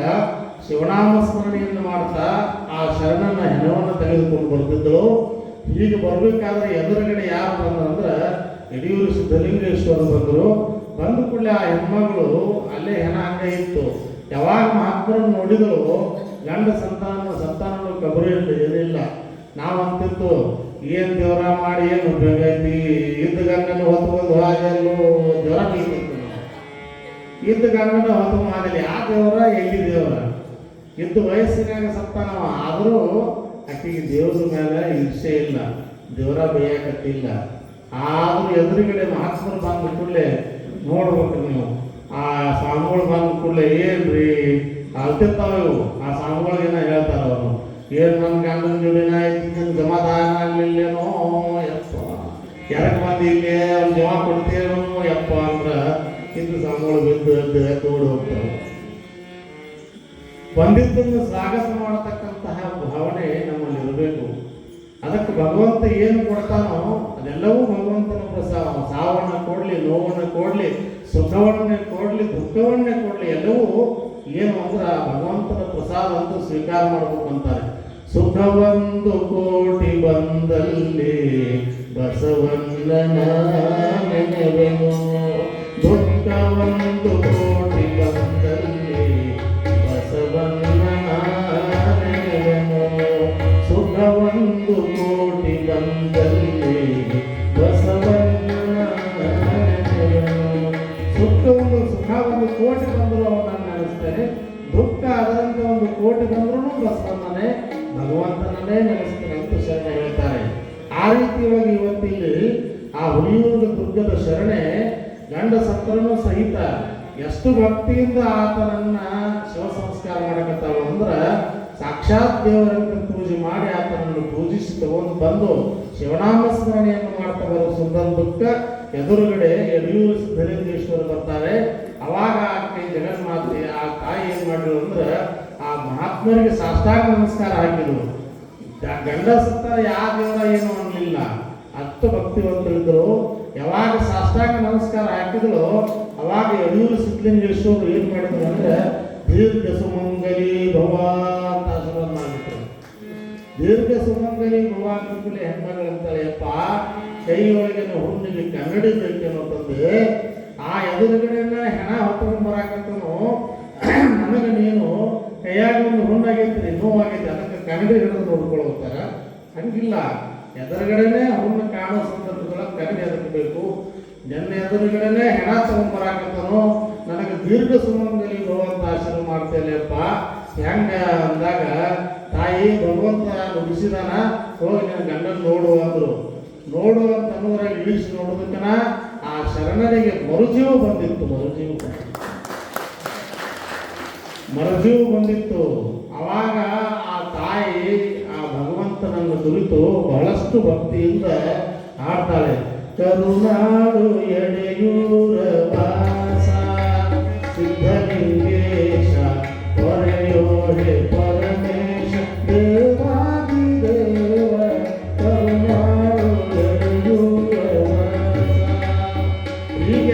ಭಗವಂತನನ್ನು ಹಾಡಿ ಹರಿಸಿ ಆ ಭಗವಂತನನ್ನು ಮನೆಗೆ ಕರೆದುಕೊಂಡು ಹೋಗಿ ಪಾದ ಪೂಜೆ ಮಾಡಿದರು. ಆದ್ರೆ ಹೆಂಗಾತು ಅಂದ್ರೆ ಆ ಭಾಗದೊಳಗೆ ಶಿವಭಕ್ತಿ ಅನ್ನುವಂಥದ್ದು ಇದ್ದಿಲ್ರಿ. ಅಲ್ಲೆಲ್ಲ ಹೆಚ್ಚು ಯಾರಿದ್ರು ಅಂದ್ರೆ ಶಾಕ್ತೇಯರಿದ್ದರು. ಶಾಕ್ತೇಯರು ಅಂದ್ರೆ ಕೇವಲ ದೇವಿಯ ಉಪಾಸಕರು ಅಷ್ಟೇ. ಅವರು ಶಿವನನ್ನು ಪೂಜೆ ಮಾಡ್ತಿದ್ದಿಲ್ಲ ಅವರು. ನೋಡ್ರಿ ನಾವು ಭಕ್ತರು ಹೆಂಗಿದೀವಿ ಅಂದ್ರೆ ಸ್ವಾಮಿಗಳು ಕೂಡಿದ್ರು ನಾವು ಕೂಡಿಡ್ಬಿಡಂಗಿಲ್ಲ. ಅವ್ರನ್ನು ಯಾವತ್ತು ಬೇರೆ ಇತ್ತೊಂದು ಪಾರ್ಟಿ ಆಗಿ ತಮ್ಮ ಪಾರ್ಟಿ ಅವ್ರು ಬೇರೆ ಮಾಡಿಬಿಡ್ತಾವ. ಅವರು ಹಂಗೇನಾಗೈತೆ ಅಂದ್ರೆ ಇಲ್ಲಿ ಶಿವ ಪಾರ್ವತಿ ಎರಡು ಗಂಡ ಹೆಂಡತಿ ಅಂದ್ರೂ ಶಾಕ್ತೇಯರು ಶಿವನ ಪೂಜೆ ಮಾಡಂಗಿಲ್ಲ, ಶಿವಭಕ್ತರು ದೇವಿ ಪೂಜೆ ಮಾಡಂಗಿಲ್ಲ. ಹಂಗಿತ್ತು ಇನ್ನೊಂದು ಕಾಲದು. ಅದಕ್ಕೆ ಆ ಶಾಕ್ತೇಯರು ಏನು ಮಾಡಿದ್ರು ಅಂದ್ರೆ ಇವ ಶಿವಭಕ್ತಿಯನ್ನು ಹೇಳ್ತಕ್ಕಂಥವ ಸಿದ್ಧಲಿಂಗೇಶ ಇನ್ನು ಬಂದು ಶಿವಭಕ್ತರನ್ನ ಸತ್ತಂತವನು ಬದುಕಿಸಾನು ಅಂದ್ರೆ ನಮ್ಮ ಈ ಶಾಕ್ತೇಯರಾಗಿರ್ತಕ್ಕಂಥ ನಮ್ಮ ಮತಕ್ಕೆ ಏನಾಕೈತಿ ಅಂದ್ರೆ ಸೋಲಾಕೈತಿ. ಅದಕ್ಕೆ ಏನು ಮಾಡಬೇಕು ಅಂದ್ರೆ ಇವನು ಗರ್ವ ಮುರಿಬೇಕು ಅಂದ್ರೆ ಅವರು ಯಾವ್ದು ದ್ವೇಷ, ಮತಗಳಲ್ಲಿ ದ್ವೇಷ, ಮತಗಳಲ್ಲಿ ಧರ್ಮದಲ್ಲಿ ಏನು ಮತ್ಸರ ಅಂತಕ್ಕಂಥದ್ದು. ಆ ಮತ್ಸರಕ್ಕೆ ಒಳಗಾಗಿ ಏನು ಮಾಡ್ತಾರಂದ್ರೆ ಅವರು ಇನ್ನು ಹೆಂಗೆ ಮಾಡಬೇಕು ಅಂತ ಹತ್ರ ಕೂಡಿ ಮೀಟಿಂಗ್ ಮಾಡಿದ್ರಿ. ಚಲೋದಕ್ಕೆ ಮೀಟಿಂಗ್ ಮಾಡೋಕ್ಕಂತ ಕೆಟ್ಟದಕ್ಕೆ ಮೀಟಿಂಗ್ ಮಾಡೋದು ಭಾಳ ಮೀಟಿಂಗ್ ಎದಕ್ಕಂದ್ರೆ ಇದು ಕೆಟ್ಟದಕ್ಕೆನ ಭಾಳ ಮಾಡ್ತಾರೆ. ಒಳ್ಳೆಯದಕ್ಕೆ ಮೀಟಿಂಗ್ ಮಾಡೋದ ಕೇಳಬೇಡ ನೀವು. ಅದಕ್ಕೆ ಅಟ್ರು ಕೂಡಿ ಗಬ ಗಬ ಕೊಡ್ತಾರೆ. ಇದಕ್ಕೆ ಮೀಟಿಂಗ್ ಕರೆದಾಗ ಲಘು ಕೊಡ್ತಾರೆ. ಅಟ್ರು ಕೂಡಿ ಮೀಟಿಂಗ್ ಮಾಡಿದ್ರು. ಮೀಟಿಂಗ್ ಮಾಡಿ ಹೆಂಗೆ ಮಾಡೋದು ಏನು ಮಾಡೋದು ಅದ್ರಾಗ ಅವನು ಹೇಳಿದ ಒಟ್ಟ ಅವನು ಈ ಊರು ಬಿಟ್ಟು ಓಡಿಸೋದು ಅವಂದ ಹುತ್ತ ಸತ್ತವನ್ ಬದುಕಿಸ್ಯಾನು ಅಂದ್ರೆ ಊರು ಬಿಟ್ಟು ಓಡಿಸಾಕೆ ಅಂದರೆ ಸಾಧ್ಯತೆ ಏನಂದ್ರು ಊರು ಬಿಟ್ಟು ಓಡಿಸಾಕೆ ಸಾಧ್ಯ ಇಲ್ಲ. ಅವನ್ನ ಅಂತಹ ತಪಸ್ವಿದಾನಂದ್ರೆ ಅವ್ನಿಗೆ ಏನಾರು ಒಂದು ಕುತಂತ್ರ ಮಾಡಬೇಕು ಅಂದರು. ಏನು ಮಾಡೋದು ಕುತಂತ್ರ ಏನಿಲ್ಲ. ಒಬ್ಬ ಹೆಣ್ಮಗಳು ನಾವು ಅವ್ರು ಹೆಂಗೆ ಮಾಡ್ರೆ ಹಂಗೆ ಮಾಡೋದು. ಸುಳ್ಳು ಒಬ್ಬ ಸತ್ತ ನಾವು ತೊಗೊಂಡು ಹೋಗೋಣ, ಜೀವಂತಿದ್ದವನ್ನ ತೊಗೊಂಡು ಹೋಗುದ್ರಿ. ನಾವು ತೊಗೊಂಡು ಹೋಗಿ ಅವಾಗ ಏನು ಮಾಡ್ತಾನ ಏನು ಮಾಡ್ತಾರ್ರಿ ದೀರ್ಘ ಸುಮಂಗಲಿ ಭವ ಅಂತಾನ. ಅವಾಗ ನಾವು ಹೇಳ್ತು ಯಾರು ಸತ್ತಿರ್ತಿಲ್ಲ ನಾವು ಹೆಂಗೆ ನಾಟಕ ಮಾಡಿದ್ರು ಅವರು ಹಂಗೆ ನಾಟಕ ಮಾಡ್ಯಾರ ಅಂತ ಅವಾಗ ಮಾಡೋದು ನಮ್ದು. ಹಂಗೆ ವಿಚಾರ ಮಾಡಿ ಏನು ಗಂಡ ಸಂತಾನ ತಳವ್ರು ಯಾರು ಬೇಕಲ್ಲ, ಜೀವಂತ ಗಂಡ ಸಂತಾನ ತಳಕ್ಕೆ ಯಾವ ಹೆಣ್ಣು ಹೋಗ್ತಾಳ್ರಿ. ಅವರೊಳಗೆ ಒಬ್ಬ ಪರಮಾಂಗಿ ಅಂತಕ್ಕಂಥ ಕಡುವು ಬಡವರನ್ನ ಆಯ್ಕೆ ಮಾಡ್ಕೊಂಡ್ರು ಅವರು ತಮ್ಮ ಮಂದ್ಯಾಗ. ಆ ಪರಮಾಂಗಿ ಅಂತಕ್ಕಂಥವ್ಳ ಹತ್ರ ಹೋಗ್ತಾರವರು. ಆಕೆಯು ಪಾಪ ಪತಿವ್ರತ ಹೆಣ್ಮಗಳಿದ್ರು. ಹೋಗಿ ಅಷ್ಟು ಸಮಾಜದ ಹಿರಿಯರೆಲ್ಲ ಕೂಡಿ ಒತ್ತಾಯ ಮಾಡಾಕತ್ತರು.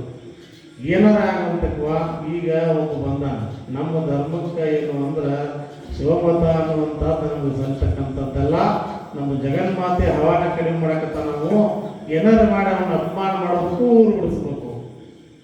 ಅದಕ್ಕಾಗಿ ಏನು ಮಾಡ್ಬೇಕಂದ್ರೆ ನೀನು ನಿನ್ನ ಗಂಡನ್ನ ಎಲ್ಲಿ ನಾವು ಎಲ್ಲರೂ ಕೂಡಿ ಶಿಲ್ಪಿ ಮೇಲೆ ಇಟ್ಕೋತೀವಿ ಹೊತ್ಕೊಂಡು ಹೋಗ್ಕು. ನೀನು ಹೋಗ್ಕೋತ ಬಡ್ಕೋತ ಸಾತ್ ಅನ್ಕೋತ ಅವನಿಗೆ ಹೋಗ್ಬೇಕು. ಆಕೆ ಅಂದರು ಜೀವಂತ ಗಂಡನ್ನ ಯಾರ ಸತ್ತಾರಂತ ಹೊಕ್ಕೊಳಕ್ಕೆ ನಾವು ಏನಾರ ಮೂರ್ತರು ಮಾಡಿದ್ವಿ ಸಾಧ್ಯ ಇಲ್ಲ ಹೋಗ್ರಿ ಅಂತೇಳಿ ಅಟ್ರು ಹಿರಿಯರು ಬೇರೆ ಹೊರಗೆ ಕಳಿಸಿದ್ರು. ಗಂಡಿಲ್ಲ ಬಂದಿದ್ರಿ. ಆಮೇಲೆ ಗಂಡು ಬಂದ. ಅವ್ರು ಹೊರಗಡೆ ಹೋಗಿ ಗಂಡನ ಹಿಡ್ಕೊಂಡು ಬಂದರು. ಅವ್ರು ಹೇಳಿದ್ರು ನೋಡಪ್ಪ ನೀವು ಇಷ್ಟೆಲ್ಲ ಬಡತನ ಅನ್ನೋದೈತೆ ನಿನಗೇನಂದ್ರೆ ಎಷ್ಟು ಹೇಳ್ತಿ ಅಷ್ಟು ಬಂಗಾರ ಕೊಡ್ತಾನೆ ನಿನಗೆ. ಅವಾಗ ಒಂದು 50 ತೊಲೆ ಬಂಗಾರ ಕೊಡ್ತೀರಿ ಅಂದ. ಒಳ್ಳೆ ಅಂತಾರೆ ಅವರು ಸಮಾಜಕ್ಕೆ ಅಂದ್ರೆ ಒಬ್ಬೊಬ್ಬ 1 ತೊಲೆ ಕೊಟ್ಟರೆ 50 ತೊಲೆ ಆಗ್ತೈತಿ ಒಳ್ಳೆ ಕೊಡ್ತು ಅಂದರು. ಮತ್ತು ನಮಗೇನೋ ಒಂದು 50,000 ಕೊಡ್ತೀರೇನ. ಆಗಿನ ಕಾಲದಾಗ 1,000 ಅಂದ್ರೆ 1000 ವರಹ ಅಂದ್ರೆ ಒಂದೊಂದು ಬಂಗಾರದ ನಾಣ್ಯದ್ದು. ಅಂತ 1,000 ವರಹ ಅಂತಂದ್ರೆ ಅದು 1 ಕಿಲೋ ಬಂಗಾರ ಅದಂಗ್ರಿ. ಹಂಗೆ 50,000 ಕೊಡ್ತೀರಿ ಅಂತ ಒಳ್ಳೆ ಕೊಡ್ತು ಅಂದರು. ಅವಾಗ ಆಸೆ ಹುಟ್ಟಿದ್ ನೋಡ್ರಿ. ಬಂದು ಹೆಂಡತಿಗೆ ಹೇಳಕತ್ತ ಏನು ಅಂತಂದ್ರೆ ನೀನು ಅವರೆಲ್ಲ ಇಡೀ ಸಮಾಜದವ್ರು ಬಂದು ಕೇಳಕತ್ತಾರ ಅಂದಾಗ ಸಮಾಜ ವಿರೋಧ ಹಾಕೊಂಡು ಬದುಕಕ್ಕೆ ಅಂದ್ರೆ ಸಾಧ್ಯತೆನೋ ಸಾಧ್ಯ ಇಲ್ಲ. ಅದಕ್ಕೆ ಅವ್ರು ಹೆಂಗೆ ಹೇಳ್ತಾರ ಹಂಗೆ ಕೇಳೋದು ಚಲೋ ಅನ್ನೋದು. ಅವ್ರು ಹೇಳಿದಂಗೆ ಕೇಳೋದಂದ್ರೆ ನಿನ್ನ ಪ್ರಾಣದ ಕಿಮ್ಮತ್ತು ಅಟ್ಟ ಏನು ಅಂತ ಕೇಳಕ್ಕೆ, ನಿನ್ನ ಜೀವದ ಕಿಮ್ಮತ್ತು ಅಟ್ಟ ಏನು. ಆ 50 ತೊಲೆ ಬಂಗಾರ 50,000 ರೂಪಾಯಿ ಅಟ್ಟ ನಿನ್ನ ಜೀವದ ಕಿಮ್ಮತ್ತ. ಪ್ರಾಣಕ್ಕೆ ಬೆಲೆ ಕಟ್ಟಲಿಕ್ಕೆ ಸಾಧ್ಯತೆ, ನನ್ನ ಮುತ್ತೈದತನಕ್ಕೆ ಅಂದ್ರೆ ಬೆಲೆ ಕಟ್ಟಕ್ಕೆ ಸಾಧ್ಯತೆನೋ ಸಾಧ್ಯ ಇಲ್ಲ ಅಂದ್ರೆ ಸಾಧ್ಯ ಇಲ್ಲ ಅಂದ್ಮೇಲೆ ಅಟ್ರು ಕೂಡ ಹಂಗೆ ಹಿಂಗೆ ನೋಡು ಎಷ್ಟು ಜನ ನಾ ಸಾಯೋಲಿಕ ಬದುಕೋಲಿಕ ಇದ್ದಾಗ ಕಮ್ಗ ಉಂಡ ತಿಂದ ಇದ್ದ ಚಂದಾಗಿ ಇದ್ದು ಸತ್ರ ಚಲೋ. ಇದು ಯಾವ ಹೇಳ ನೀವು ಬಡತನ ಅನುಭವಿಸು. ಒಂದಿನ ರೊಟ್ಟಿ ಸಿಕ್ಕರೆ ಮತ್ತೊಂದು ದಿನ ರೊಟ್ಟಿ ಸಿಗುವುದಿಲ್ಲ. ಏನಾರ ರುಚಿ ಏನು ಬೇಡ, ಹುಚ್ಚಲಾಗಬೇಡ, ಹೂ ಹಣ್ಣು ಅನ್ನಕ್ಕೆ ಕೊಟ್ಟು ಒಪ್ಪಲಿಲ್ಲ ಹೆಣ್ಮಗಳು. ಎಲ್ಲ ಹಿರಿಯರನ್ನು ಬೇರು ಕಳಿಸಿರು. ಮತ್ತು ದಿನ ದಿನ ಬೆನ್ನ ಹತ್ತಿರ ಕಡೆಗೆ ಏನು ಅಂದ್ರೆ ಆ ಸಮಾಜದ ಹಿರಿಯರದೊಂದು ಅಸ್ತ್ರ ಇರ್ತದೆ, ನಿಮ್ಮನ್ನು ಸಮಾಜದಿಂದ ಬಹಿಷ್ಕರಿಸಲಾಗುತ್ತದೆ. ಮೊದಲ ಪಡ್ತಾನ್ರಿ, ಮತ್ತು ಸಮಾಜದಿಂದ ಬಹಿಷ್ಕಾರ ಹಾಕಿದ್ರೆ ಏನು ಮಾಡೋದು, ಹಂಚಿಕೆ ಹಾಕಿದ್ರು. ಆ ಹೆಣ್ಮಗಳು ನೀರು ಅಳಕ್ಕೆ ಕೊಟ್ಟರು ಹಂಗೆ ಒಪ್ಪಲಿಲ್ಲ. ಕಡಿಕ ಗಂಡ ಪತಿವ್ರತ ಹೆಣ್ಮಗಳಿದ್ರು. ಗಂಡಲ್ಲಿ ಹೇಳಿದ್ರು ಹೋಗಿ ಕಾಲು ಹಿಡಿತಿರಂತ. ಗಂಡು ಹೋಗಿ ಹೆಂಡತಿ ಕಾಲ ಯಾವಾಗ ಹಿಡ್ದ, ಹೆಂಡತಿ ಬಿಡು ಮಾರಾಯ ಏನು ಮಾಡ್ತೀವಿ, ಗಂಡನ ಕಾಲಿಂದ ಕಾಲು ಬೀಳಿಸ್ಕೊಳ್ತಕ್ಕಂತಹ ಮೂರ್ಖ ನಾನಲ್ಲ, ಏನು ಹೇಳ್ತೀರ ಹೂ ಅಂತ ಹೇಳಿ ಗಂಡ ಕಾಲು ಬಂದಕ್ಕೆ ಹೂ ಅಂದರು. ಹೂ ಅಂದ ಮೇಲೆ ಏನಾಯ್ತು ಅಂದ್ರೆ ಇವರೆಲ್ಲರೂ ಕೂಡಿದ್ರು ನೋಡಿ. ಎಲ್ಲರೂ ಕೂಡಿ ಏನು ಮಾಡಿದ್ರು ಅಂತಂದ್ರೆ, ಒಬ್ಬ ಏನು ತೊಗೊಂಬಂದ, ಕಾಳಿನ ತೊಗೊಂಬಂದ, ಮತ್ತೊಬ್ಬವ ಹಲಗಿ ತೊಗೊಂಬಂದ. ಹಿಂಗೆ ಎಲ್ಲರೂ ಕೂಡಿ ಅವನ ಮನೆ ಮುಂದೆ ಪರಮಾಂಗಿ ಗಂಡ ಸತ್ತದ ಅಂತೇಳಿ ದೊಡ್ಡ ಹುಲ್ಲು ಎಬ್ಬಿಸಿದ್ರಿ ಬಾರ್ಸಾಕೈತಿರು. ಮತ್ತೆ ಎಲ್ಲರೂ ಕೂಡಿ ಬಾರ್ಸಾಕೈತಿರು. ಬಾರ್ಸಾಕೈತಿದ್ಮೇಲೆ ಟ್ಯಾಂಕು ಕ್ಯಾಂಕ್ ಕ್ಯಾಂಕು ಕ್ಯಾಂಕು ಕ್ಯಾಂಕ್ ಕ್ಯಾಂಕ್ ಅವು ಏನು ಹೇಳ್ತಾ ಹೋಗುತ್ತಿದ್ರು ಅವ್ರು ಸತ್ತಾಗ. ಯಾಕೆ ಸತ್ತು ಸತ್ತಂಗ ದುಡ್ಡು ಸಿಕ್ಕಂಗ, ಸತ್ತು ಸತ್ತಂಗ ದುಡ್ಡು ಸಿಕ್ಕಂಗ ಅವ ಏನಂತಿರ್ತಾವ, ಯಾವ ಸತ್ತಿರ್ತಾವ ನಾವು ಇವಾಗೇನಪ್ಪ ರಾಕ್ ಸಿಕ್ತು ಅಂತ ಇವು ಬಾರಿಸ್ತಿರ್ತಾವ. ಅದಕ್ಕೆ ಅವಾಗ ಸತ್ತು ಸತ್ತಂಗ ದುಡ್ಡು ಸಿಕ್ಕಂಗ ಅಂತೇಳಿ ಹೆಣ ಹೊತ್ತು ಹೋಗ್ತಿರ್ತಾರೆ. ನೀವು ಬಾರಿಸೋ ಕಡ್ತಿಗೆ ಏನಾಕತಿ ಅಂತಂದ್ರೆ ಆ ಮತ್ತೊಂದು ಏನು ಮಾಡ್ತೀವಿ ಅಂದ್ರೆ ಕ್ಯಾಂಕು ಕ್ಯಾಂಕ್ ಕ್ಯಾಂಕು ಕ್ಯಾಂಕು ಕ್ಯಾಂಕು ಕ್ಯಾಂಕು ಕ್ಯಾಂಕು ಕ್ಯಾಂಕು ಏನು ಈ ಕ್ಯಾನ್ಸ್ ಆಗಿ ಹಂಗೆ ಹೊಂಟೆಲ್ಲ. ಏನು ಮಾಡಿದ್ವಿ ಇಷ್ಟು ದಿನ ಇದ್ರಿ, ಏನು ಗಳಿಸಿದ್ದೇನು, ಏನು ಪುಣ್ಯ ಗಳಿಸಿದಿ, ಅದಕ್ಕೆ ಹಂಗೆ ಹೊಂಟೆಲ್ಲೋ ಕ್ಯಾಂಚ ಕ್ಯಾಂಚ ಕ್ಯಾಂಚ ಕ್ಯಾಂಚ ಅದು ಹೇಳ್ತಾರೆ. ಅವಾಗ ಏನಾಕೈತಿ ಅಂತಂದ್ರೆ ನೀವೇನೂ ಗಳಿಸಿಲ್ಲ. ಹೌದು ಹೌದು, ನಿಮ್ಮ ಜೀವನಕ್ಕೆ ಇದೊಂದು ಕ್ಯಾಟ ಸುದ್ದಿ ಅಂತ ಅಂತ ಹೇಳಿ ಅವ್ರು ಏನು ಮಾಡ್ತಾರಂದ್ರೆ ಕಾಳ್ಯ ಹೋಗ್ಬಿಡ್ತಾನೆ. ಅವ್ರಿಗೆ ಇದ್ದಾಗ ಏನು ಪುಣ್ಯ ಮಾಡಲಿಲ್ಲ, ಇದೇನು ಒಂದು ಬಂದು ಅವ್ರು ಮಾತಾಡ್ತಿರ್ತಾವ ನೋಡ್ರಿ. ಅವಾಗ ನಿಮ್ಮ ಜೀವನಕ್ಕೆ ಒಂದಿಷ್ಟು ಅಂತ ಅದು ಹೋಗ್ತದೆ ಕಾಳೆ. ಅವಾಗ ಕಾಲು ಕೊಟ್ಟು ಹೆಣ ಏನು ಮಾಡ್ತಂದ್ರೆ ಹೌದು ಹೌದು ಚೆನ್ನಾಗಿರುತ್ತೆ ಮ್ಯಾಲ ಕೊಡ್ತಾರೆ. ನೀವು ಏನು ಮಾತಾಡ್ತಾರೆ ನೋಡಿ ಅಟ್ರು ಅದು ಕರೆ ಇದೆ ಅದು ಮ್ಯಾಲ ಕೊಡ್ತ ಹೌದು ಹೌದು ಚೆನ್ನಾಗಿರ್ತದೆ ಹೆಣ. ಸತ್ತ ಮೇಲೆ ಚೆಂಡ ಹಾಕೋಕ್ಕಿಂತ ಜೀವಂತಿದ್ದಾಗ ಚೆಂಡ ಹಾಕೋಯಪ್ಪ, ನಿಮ್ಮ ಜೀವನ ಪಾವನಕತೆ ಅಂತ ಹೇಳ್ತಾರೆ ಅವರು. ಹೀಗೆ ಆತನ ಹೊತ್ತವಂದ್ರು ಏನಾದ್ರ ಸತ್ತಿಲ್ಲವ ಮ್ಯಾಲ ಕುಂತ. ಈ ಕಡೆಯಿಂದ ಪರಮಾಗಿ ಅಂತಕ್ಕಂಥ ಹೆಣ್ಮಗಳು ಆತನನ್ನ ಹೊತ್ಕೊಂಡು ಹೋಗೋತ ಹೊಂಟಳು. ಹೊತ್ಕೋತ ಆ ಹೆಣ್ಮಗಳು ಹೆಂಗ್ ಹೇಳ್ರಿ ಶಿವನಾಮ ಸ್ಮರಣೆ ಮಾಡ್ಕೊಂತ ಹೋಗ್ಯಾಳ. ಹೀಗೆ ನಾಟಕ ಮಾಡ್ಬೇಕಲ್ಲ, ಇದೇ ಇದರ ಚಲೋ ಇದ್ದಲ್ಲೋ ನನ್ನ ರಾಜ, 5 ನಿಮಿಷನಾಗ ಏನಾತೋ ರಾಜ ಶುರು ಮಾಡಿದ್ರಿ. ಹತ್ಕೊಂತ ಸಿದ್ಧಲಿಂಗೇಶ್ವರ ಎಲ್ಲಿದ್ರು ಆ ಕಡೆ ಆ ದಾರಿ ಹಿಡಿದು ಹೊಂಟರು. ಅವ್ರು ಬೆಳಗ್ಗೆ ಎದ್ದು ಶಿವಪೂಜೆಯನ್ನು ಮುಗಿಸಿ ಅವರು ಹೊರಗಡೆ ಸಂಚಾರಕ್ಕೆ ಹೋಗ್ಬೇಕು ಅಂತಕ್ಕಂಥ ದಾರಿಗೆ ಎದುರುಗಡೆ ಹೊತ್ಕೊಂಡು ಹೋದ್ರು. ಎಲ್ಲರೂ ಎದುರುಗಡೆ ಹೊತ್ಕೊಂಡು ಅಷ್ಟು ಎದುರುಗಡೆ ಹೋದರು. ಹೋಗೋದಕ್ಕೆ ಆ ಹೆಣ್ಮಗಳು ಏನು ಮಾಡಿದ್ರೆ ಆಕೆಗೆ ತನ್ನ ಸಾಷ್ಟಾಂಗ ನಮಸ್ಕಾರ ಹಾಕಿದ್ರು. ಸಾಷ್ಟಾಂಗ ನಮಸ್ಕಾರ ಹಾಕಿ ಅವ್ರಿಗೆ ಅಂದರು, ಯಪ್ಪ ಸಿದ್ಧಲಿಂಗೇಶ, ನಾ ಪಡ್ಕೊಂಡಿದ್ದ ಭಾಗ್ಯ ಹಿಂಗಾತಲು ಯಪ್ಪ ಅಂದರು. ನಾ ಪಡ್ಕೊಂಡಿದ್ದ ಭಾಗ್ಯ ಹಿಂಗಾತಲು ಯಪ್ಪ ಅಂದ್ರು. ಅವ್ರು ಅಂದರು, ಹೌದು ನೀ ಪಡ್ಕೊಂಡಿದ್ದ ಹಂಗ ಆತಲ್ವಾ ಅಂದ್ಬಿಟ್ರು. ಹಂಗ ಆತಲ್ವಾ ಅಂದ್ರು. ಅವ್ರು ಅಟ್ರು ಕೂಡ ನಗಾಕತ್ರ. ಅವರು ಇದೇನು ಹೇಳ್ತು, ಸತ್ತಾವ ಒಬ್ಬ ಜೀವಂತಿದ್ದಾವ ಸತ್ತಾನ ಅಂತ ಹೇಳ್ರ, ಅವ ಸತ್ತಿಲ್ಲ ಜೀವಂತದಾನ ಅಂತ ಹೇಳಕ್ಕಾಗಲಿಲ್ಲ ಇವಾಗ, ಇವೆಂತ ಜ್ಞಾನಿ ಅಂದ್ರು. ಅವರು ಅಟ್ರು ಕೂಡಿ ಸ್ಮಶಾನಕ್ಕೆ ಹೋಗಿ ಅಲ್ಲಿ ಬಿಸುವಂತ ತೆಳಗೆ ಇಳಿಸಿ ಅವನು ಹೇಳಪ್ಪ ಅಂದ್ರು. ಹೇಳೋಲ್ಲ ಹೇಳೋ ಹಿಂಗೆ ಹಿಂಗೆ ಅಲಗಾಡಿಸಿದ್ರು. ಗಡಕನ ಹೊಳ್ಕೊಂಡು ಬಿಡ್ತೀರಿ. ಮತ್ತೆ ಸತ್ತ ಹೋಗಿದ್ದ ಆತನ ಪ್ರಾಣ ಪಕ್ಷಿ ಅನ್ನುವಂಥದ್ದು ಹಾಗೆ ಹೋಗಿತ್ತು. ಅವಾಗ ಪರಮಾಂಗಿ ಎದೇದಿ ಬಡ್ಕೊಂಡು ಆಗಲಾಕತ್ತ ನೋಡ್ರಿ. ಕರೆ ಕರೆ ಎದೇದಿ ಬಡ್ಕೊಂಡು ಹಾಕ್ತಳು. ಆ ಶಕ್ತಿ ಒಳಗೆ ಮಣ್ಣು ಕೊಡೋದು ಇದ್ದಿದ್ದಿಲ್ಲ, ಕಟ್ಟಿಗೆ ಹಾಕಿ ಸುಡುವುದಿತ್ತು. ಅವರಂದ್ರು, ನನ್ನ ಗಂಡನ್ನ ನೀವು ಕೊಂದು ಬಿಡ್ರಿ, ಜೀವಂತ ಇದ್ದ ವ್ಯಕ್ತಿ ಆತ, ಅವನನ್ನ ನಿಮ್ಮ ಅಸೂಯೆಗಾಗಿ ನಿಮ್ಮ ದ್ವೇಷಕ್ಕಾಗಿ ನನ್ನ ಗಂಡನ ಬಲಿ ತಗೊಂಡ್ರಿ, ನನ್ನ ನನ್ನ ಮುತ್ತೈತನ ಬಲಿತು ಬಂದ್ರೆ ಅವನ ಹೆಣದ ಜೊತೆ ನನ್ನೂ ಸುಡ್ರಿ, ಇಲ್ಲಂದ್ರ ಅವನ ಜೀವ ತಂದು ಕೊಡ್ರಿ, ಇಲ್ಲಂದ್ರ ನನ್ನೂ ಸುಡ್ರಿ ಅಂತ ಕುಂತಳಕಿ. ಯಾವಾಗ ಹೀಗ ನಡೀತಲ್ಲ ಅವಾಗ ಇಡೀ ಸಮಾಜದವರೆಲ್ಲ ತಲೆ ತಗ್ಗಿಸರು ಹೆಂಗಿನ ಗತಿ ಅಂತ ಹೇಳಿ ಅಷ್ಟು ಪೇಚಾಡಕತ್ತಿದ್ರು. ಯಾರ ಗತಿ ಅಂತ ಕೇಳಿ ಅವ ಹೆಣ್ಮಗಳು ಹೇಳಿ ಯಾರಿಂದ ಇದು ಹೆಂಗೆ ಆಗೈತೋ ಅವನ ಹತ್ರ ಹೋದ್ರ ಸಾಧ್ಯತೆ ಐತಿ, ಇಲ್ಲಾಂದ್ರೆ ಇದು ಸಾಧ್ಯ ಇಲ್ಲ ಅಂತಕ್ಕಂಥವ್ರು ಮೂಡಿತು. ಯಾವಾಗ ಪೆಟ್ಟು ತಿಂದ್ರು ಅವಾಗ ಒಳಗಿದ್ದಿರ್ತಕ್ಕಂಥ ಮತ್ಸರ ದೇಶ ಎಲ್ಲ ಹೋದ್ರಿ. ಎಲ್ಲ ಹೋಗಿ ಮುಂದೆ ಹೇಳ್ತೀನಿ, ಈ ಕಡೆಯಿಂದ ಅಡ್ಡ ಉದ್ದ ಅಡ್ಡ ಉದ್ದ ಅಡ್ಡ ಉದ್ದ ಬಿದ್ಕೊಂತ ಹೋದ್ರು. ಬಿದ್ಕೊಂತ ಹೋಗಿ ಅವ್ರು ಹೇಳಿದ್ರು, ಇಲ್ರಿ ನಾವು ಮಾಡಿದ್ದು ತಪ್ಪಾತು, ನಮ್ಮನ್ನು ಕ್ಷಮೆ ಮಾಡಬೇಕು ಅಂತ ಹೇಳಿ ಬಿಡ್ಕೊಂಡ್ರು. ಅವರಂದ್ರು, ನಾ ಏನು ಮಾಡ್ಲಪ್ಪ, ನಾ ಏನು ಮಾಡಲ, ನಾ ಸಾಯಲಂತೂ ಅಂದಿಲ್ಲ, ಏನೂ ಹೇಳಿಲ್ಲ. ನೀವು ಏನಂದಿರಿ, ನೀವು ಮಾಡಿರ್ತಕ್ಕಂಥದ್ದು ನಿಮಗೆ ಯಾಕಪ್ಪ ಅಂತ ಹೇಳಿದ್ರು, ನೀವು ಮಾಡಿದ್ದು ನೀವು ನಾ ಏನು ಮಾಡಲಿ ಅಂತ ಸಮಾಜದವ್ರು ಅಟ್ಟರು ಕೂಡ ಬೇಡ್ಕೊಂಡ್ರು. ಏನು ಚಪ್ಪಯ್ಯ ಅನ್ನಲಿಲ್ಲ. ಕಡಿಕ ಹೆಣ್ಮಗಳು, ಪತಿವ್ರತ ಹೆಣ್ಮಗಳು ಹೋಗಿ ಗಟ್ಟಿಗೆ ಪಾದ ಹಿಡ್ಕೊಂಡ್ರು. ಯಡಿಯೂರು ಸಿದ್ದಲಿಂಗೇಶ್ವರದ್ದು ಗಟ್ಟಿಗೆ ಪಾದ ಹಿಡ್ಕೊಂಡು, ನೋಡು ಇಡೀ ಜಗತ್ತಿನೊಳಗೆ ಇರ್ತಕ್ಕಂಥವ್ರು ಯಾರು ನಾವೆಲ್ಲ ಅಂದ್ರೆ ಅಜ್ಞಾನಿಗಳು. ಈ ಅಜ್ಞಾನಿಗಳು ಮಾಡಿರ್ತಕ್ಕಂಥ ತಪ್ಪನ್ನು ಮಣ್ಣಿಸ್ತಕ್ಕಂಥವ್ರು ಯಾರು ಅಂದ್ರೆ ನೀವು ಜ್ಞಾನಿಗಳು. ಅದಕ್ಕೆ ಈ ಜಗತ್ತಿಗೆ ನೀನು ಬೆಳಕನ್ನು ಕೊಡ್ಲಿಕ್ಕೆ ಬಂದಿರತಕ್ಕಂಥವಪ್ಪ, ಈ ಜಗತ್ತಿಗೆ ಕತ್ತಲೆಯನ್ನು ಕೊಡ್ಲಿಕ್ಕೆ ಬಂದವಲ್ಲ ನೀನು. ಅದಕ್ಕೆ ಈ ಇಳೆಗೆ ಬೆಳಕಾಗಿ ಬಂದಿರತಕ್ಕಂಥ ಭಗವಂತನೇ ನನ್ನನ್ನು ರಕ್ಷಿಸು ರಕ್ಷಿಸು ಅಂತ ಹೇಳಿ ಆ ಪರಮಾಂಗಿ ಅಂಗಲಾಚಿ ಬೆಳ್ಕೊಳ್ತಾಳೆ. ಹೇಗಂದ್ರೆ, ಈ ಇಳೆಯ ಬೆಳಕಾಗುನಿ, ಈ ಇಳೆಯ ಬೆಳಕಾಗುನಿ, ಶ್ರೀ ಸಿದ್ಧ ಶಿವ ಹೃದಯ ಪುರವಾಸನೆ, ಈ ಇಳೆಯ ಬೆಳಕಾಗುನಿ, ಈ ಇಳೆಯ ಬೆಳಕಾಗುನಿ, ಶ್ರೀ ಸಿದ್ಧ ಶಿವ ಹೃದಯ ಪುರವಾಸನೆ, ಈ ಇಳೆಯ ಬೆಳಕಾಗುನಿ.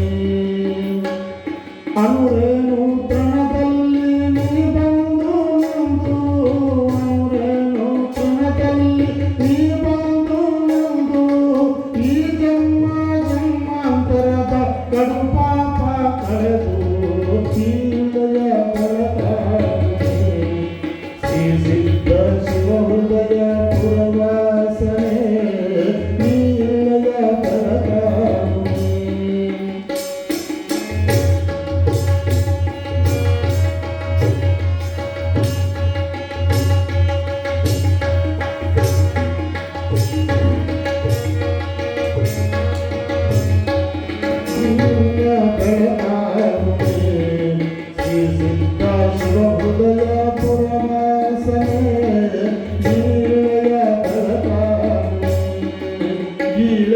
ಬೆಳಕಾಗಪ್ಪ, ನೀನು ಕತ್ತಲೆಯಾಗಬೇಡ, ಬೆಳಕಾಗೋದಕ್ಕೆ ಬಂದಿರತಕ್ಕಂಥವ ನೀನು. ನಿನ್ನಿಂದ ನನ್ನ ಬಾಳಿಗೆ ಬೆಳಕಾಗಲಿನ ಕತ್ತಲಾಗಬಾರದು ಅಂತ ಹೇಳಿ ಅಂಗಲಾಚಿ ಬೇಡ್ತಾಳೆ. ಈ ಇಳೆಯ ಬೆಳಕಾಗುನಿ, ಶ್ರೀ ಸಿದ್ಧ ಶಿವ ಹೃದಯ ಪುರವಾಸನೆ, ಈ ಇಳೆಯ ಬೆಳಕಾಗುನಿ, ಈ ಇಳೆಯ ಬೆಳಕಾಗುನಿ.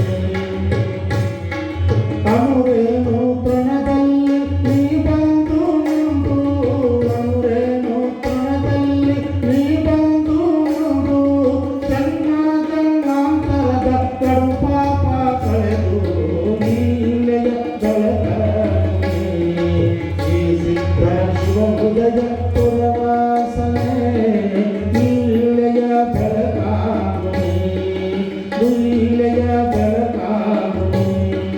ದುಷ್ಟ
ವರದೈಯಾಗಿರತಕ್ಕಂತಹ ಕರುಣಾಮಯಿಯಾಗಿರತಕ್ಕಂತಹ ಆ ಯಡಿಯೂರು ಸಿದ್ಧಲಿಂಗೇಶ್ವರ ಆ ಪರಮಾಂಗಿಗೆ ದೀರ್ಘ ಸುಮಂಗಲಿ ಭವ ಅಂತೇಳಿ ಮತ್ತೆ ಆಶೀರ್ವಾದ ಮಾಡಿದ. ಕಳೆದುಕೊಂಡ ಪ್ರಾಣವನ್ನು ಪರಮಾಂಗಿಯ ಗಂಡಗೂ ಮರುಪ್ರಾಣ ಬಂದಿತು.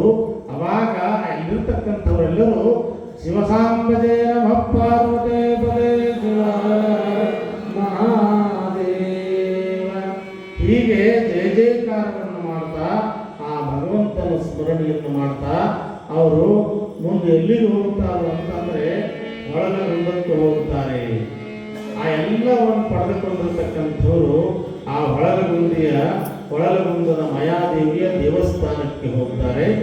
ಆ ಮಾಯಾದೇವಿಯ ದೇವಸ್ಥಾನಕ್ಕೆ ಎಲ್ಲ ಶರಣರು ಹೋಗಿ ಆ ಭಗವಂತನ ನಾಮಸ್ಮರಣೆಯನ್ನು ಮಾಡ್ತಾ ಹೋಗ್ತಾರೆ. ಯಾವ ರೀತಿಯಾಗಿ ಅಂದರೆ ಸಿದ್ಧಲಿಂಗನ ಶೈವ ಪುಂಗನ ಚರಣ ಕಮಲ ಭಜಿಸಿ ಶರಣರಾಗಿ ಬಾಳೋಣ. ಸಿದ್ಧಲಿಂಗನ ಶೈವ ಪುಂಗನ ಚರಣ ಕಮಲ ಭಜಿಸಿ ಶರಣರಾಗಿ ಬಾಳೋಣ.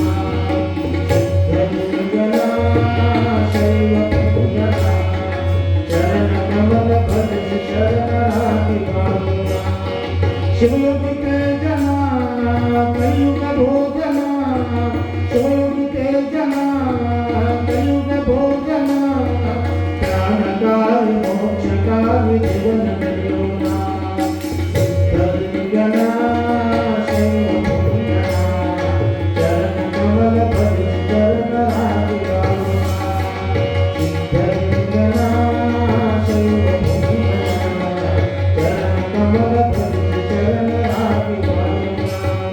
ತುಳಕ ಪ್ರಾಣವ ತುಳಂಗಿ ನೋಟವ ತುಳಕ ಪ್ರಾಣವ ತುಳಂಗಿ ನೋಟವ ನೀಡಿ ಪೊರೆದ ಮಹಿಮಲಿಂಗನ ಭಜನೆ ಮಾಡೋಣ. ಸಿದ್ಧಲಿಂಗನ ಶೈವಪುಂಗನ ಚರಣ ಕಮಲ ಭಜಿಸಿ ಶರಣರಾಗಿ ಬಾಳೋಣ. ಸಿದ್ಧಲಿಂಗನ ಶೈವಪುಂಗನ ಚರಣ ಕಮಲ ಭಜಿಸಿ ಶರಣರಾಗಿ ಬಾಳೋಣ. ಜನ್ಮದೇವನ ಪಾಪ ವಿಭಂಗನ ಜನ್ಮದೇವನ ಪಾಪ ವಿಭಂಗನ ದಿವ್ಯಶೀಲ ಭಕ್ತನುಲನ ಭಕ್ತದಾಸುನ.